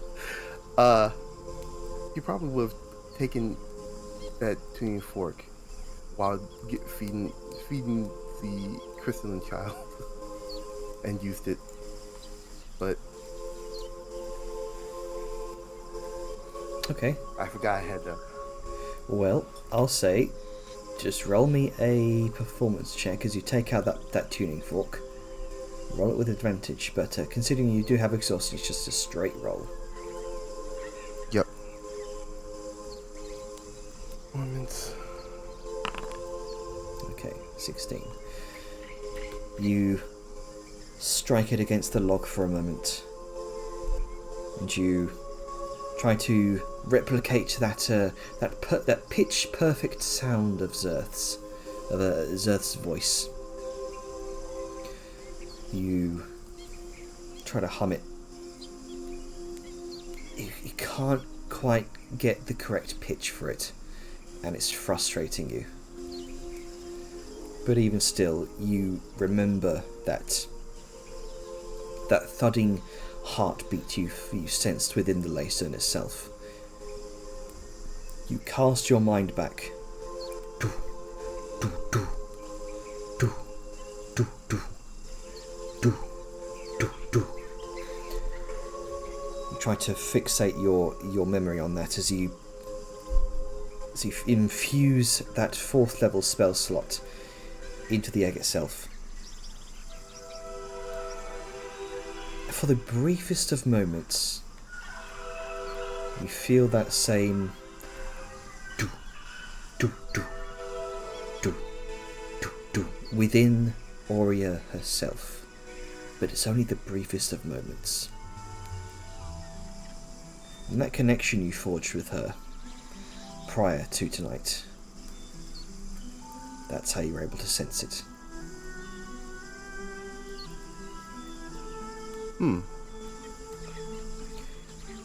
The magic itself is absorbed. The egg pulses. And you gather she feels satiated for this night.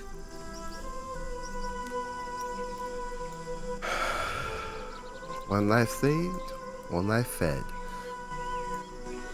That's a good night.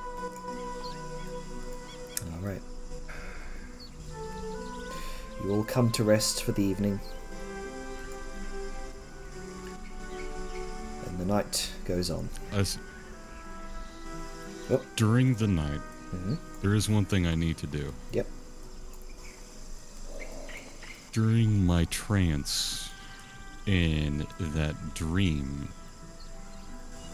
I'm gonna attempt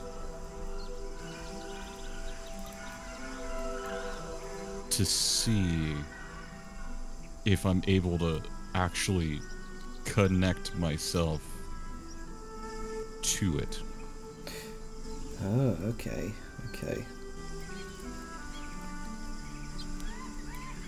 To commune with the dream. You feel yourself drifting off, not to sleep, but to right now, a dreamless trance. The minutes pass you by, which turn into an hour. You feel the jungle around you, the grass beneath your hoofs. As you, whereabouts are you sitting, by the way? Where are you trancing? I'm going to say I'm going to rest my back squarely against one of the trees. Probably just the large one here, just out of the light of the campfire. Find that quiet place. Come on, buddy, you can do it. Like right over there, in a corner. Right? I'll have used my little druid craft, and I will make my little fairy circle of flowers to blossom and bloom around me, and have my little odd evergreen type flowers grow about me. as I feel myself grounded to the earth. And all of its literal roots I'm upon. Alright. You feel the tendrils of the earth, the tree spreading out throughout the jungle. Now it's said that however much a tree is tall, it is double that for its roots. You see these roots, you sense them spreading far, far, hundreds of feet throughout the ground here. And you allow yourself to trance, drifting off into that, into a sort of verdant haze. You feel the jungle's pulse around you. Now the nature of the dream. All satyrs are able to connect to it to some degree, varying degrees, some less than others. And normally those with a deeper connection to nature find themselves more easily able to navigate the dream itself. I'd like a nature check from you, Etheria. Absolutely.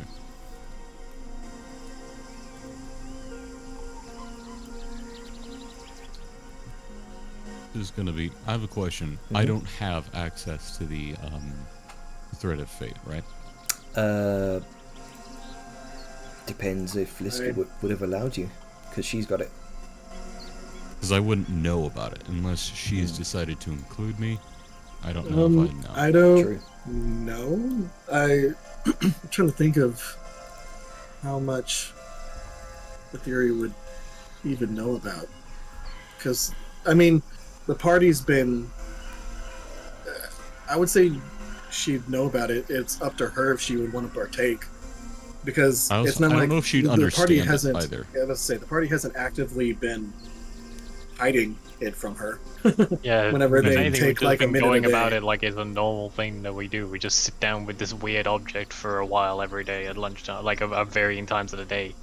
Yeah. So would Etheria have asked about it? I think she'll ask about it tomorrow after seeing the Thread of Fate be used by Dajar and the little shifts that happened. Mhm. I imagine she would have been able to kind of feel some of that. But for now, no. So I'm just gonna. Well, 6. I have inspiration. There you go. Now's the time to use it. And Hold on, she one has a- more. she Give has me a- something good. She's a -1 to wisdom. I didn't know that. It's intelligence. Oh, Nature is intelligence. Right, Nature gotcha. is intelligence. My bad. With a 19. It's survival. She's just as dumb as Val. With a I would say dumb. with a 19. I mean, intelligence is. You find yourself I know. almost you're not slumbering, but you are starting to feel yourself be lost within the roots of the tree. A green ether covers your haze. You almost feel your presence in every rock, every plant, every shrub, every root of these enormous jungle trees. And you find yourself breathing in deep, fresh air. And you find yourself lost within a verdant expanse of deep grasses, untapped wildlife, untapped nature. You see there's trees around you, and off in the distance, a single tremendous glowing tree of blue light. Its massive roots expanding across the skies. Its massive trunk reaching further up into the clouds. its canopy taking the place of the clouds in the upper stratosphere. An ethereal realm. A beautiful realm. And you can feel your consciousness growing far beyond itself. Miles around you. These faint pings of life. The flutter of a bird some miles away. You sense other figures. One nearby especially. A smaller satyr. The brief essence of a young satyr girl. She too must be in a trance.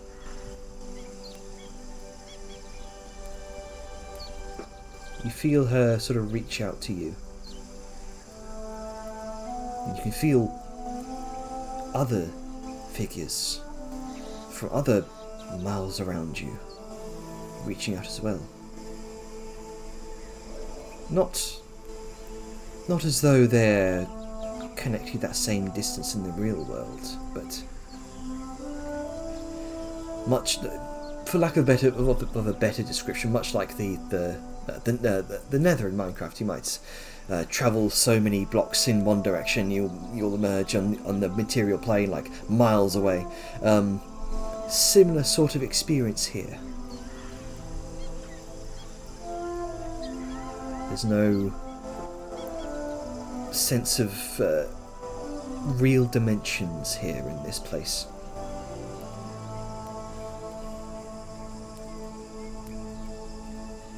And now as you attempt to reach out to this Varys figure, I'm going to need you to make one more nature check. Oh boy, here we go. So you've connected to the dream Good luck. with a 20. Oh, 20. You reach out over miles and miles, but it feels like you're reaching out only next to you. This must be across the other side of the world somewhere. But then you sense it, a small bead of withered energy, a withered presence. A presence losing hope.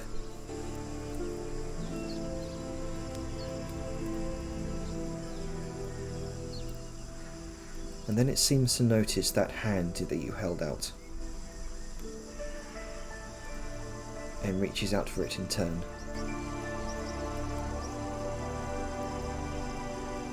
There's that renewed sense of hope.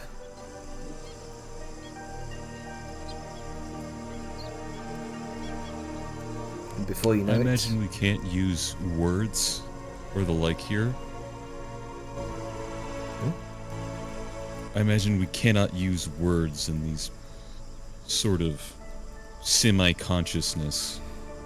indeed, you try to speak, but those of you who are awake during your watches while Etheria is trancing you do hear some variants of muttering underneath her breath. You can't exactly tell what she's saying. But while you're in the dream, no such words spill from your lips. But I can feel. You can feel, yes.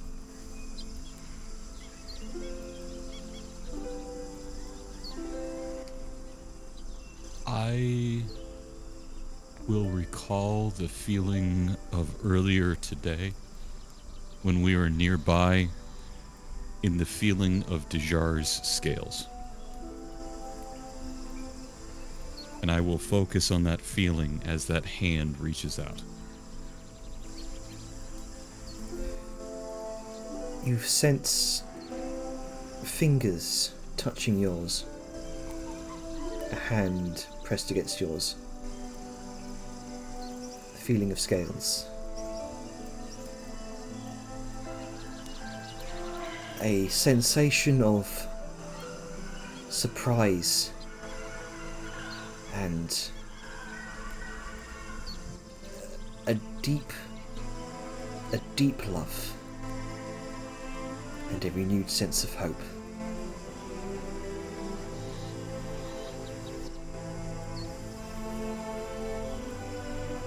And with that, as the hand holds when it is ready to let go on its own, she in turn will slowly release it and drift back into her place and continue to look for other little withering hands throughout the night.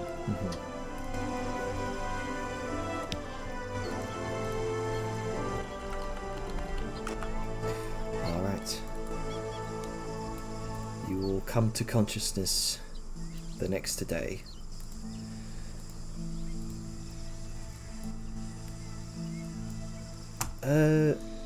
And to your surprise, Liska, the Ankylosaur hasn't quite left your side.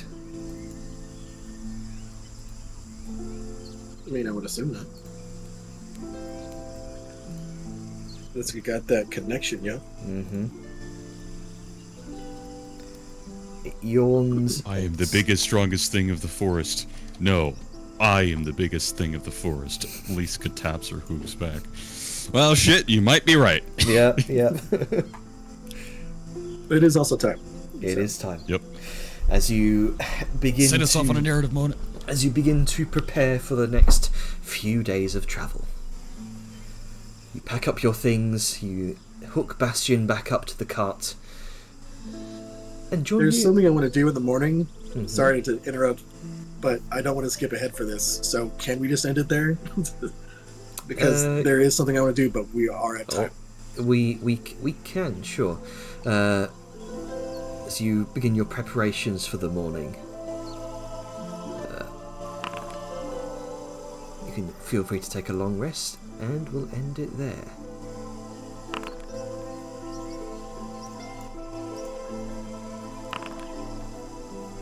This is going to be a fun conversation next time. I would imagine It so. does. I Very nice. wanted to do it Stop. because they're going to restore anyway, so I'll why stop not? recording in 3, 2. I mean, but you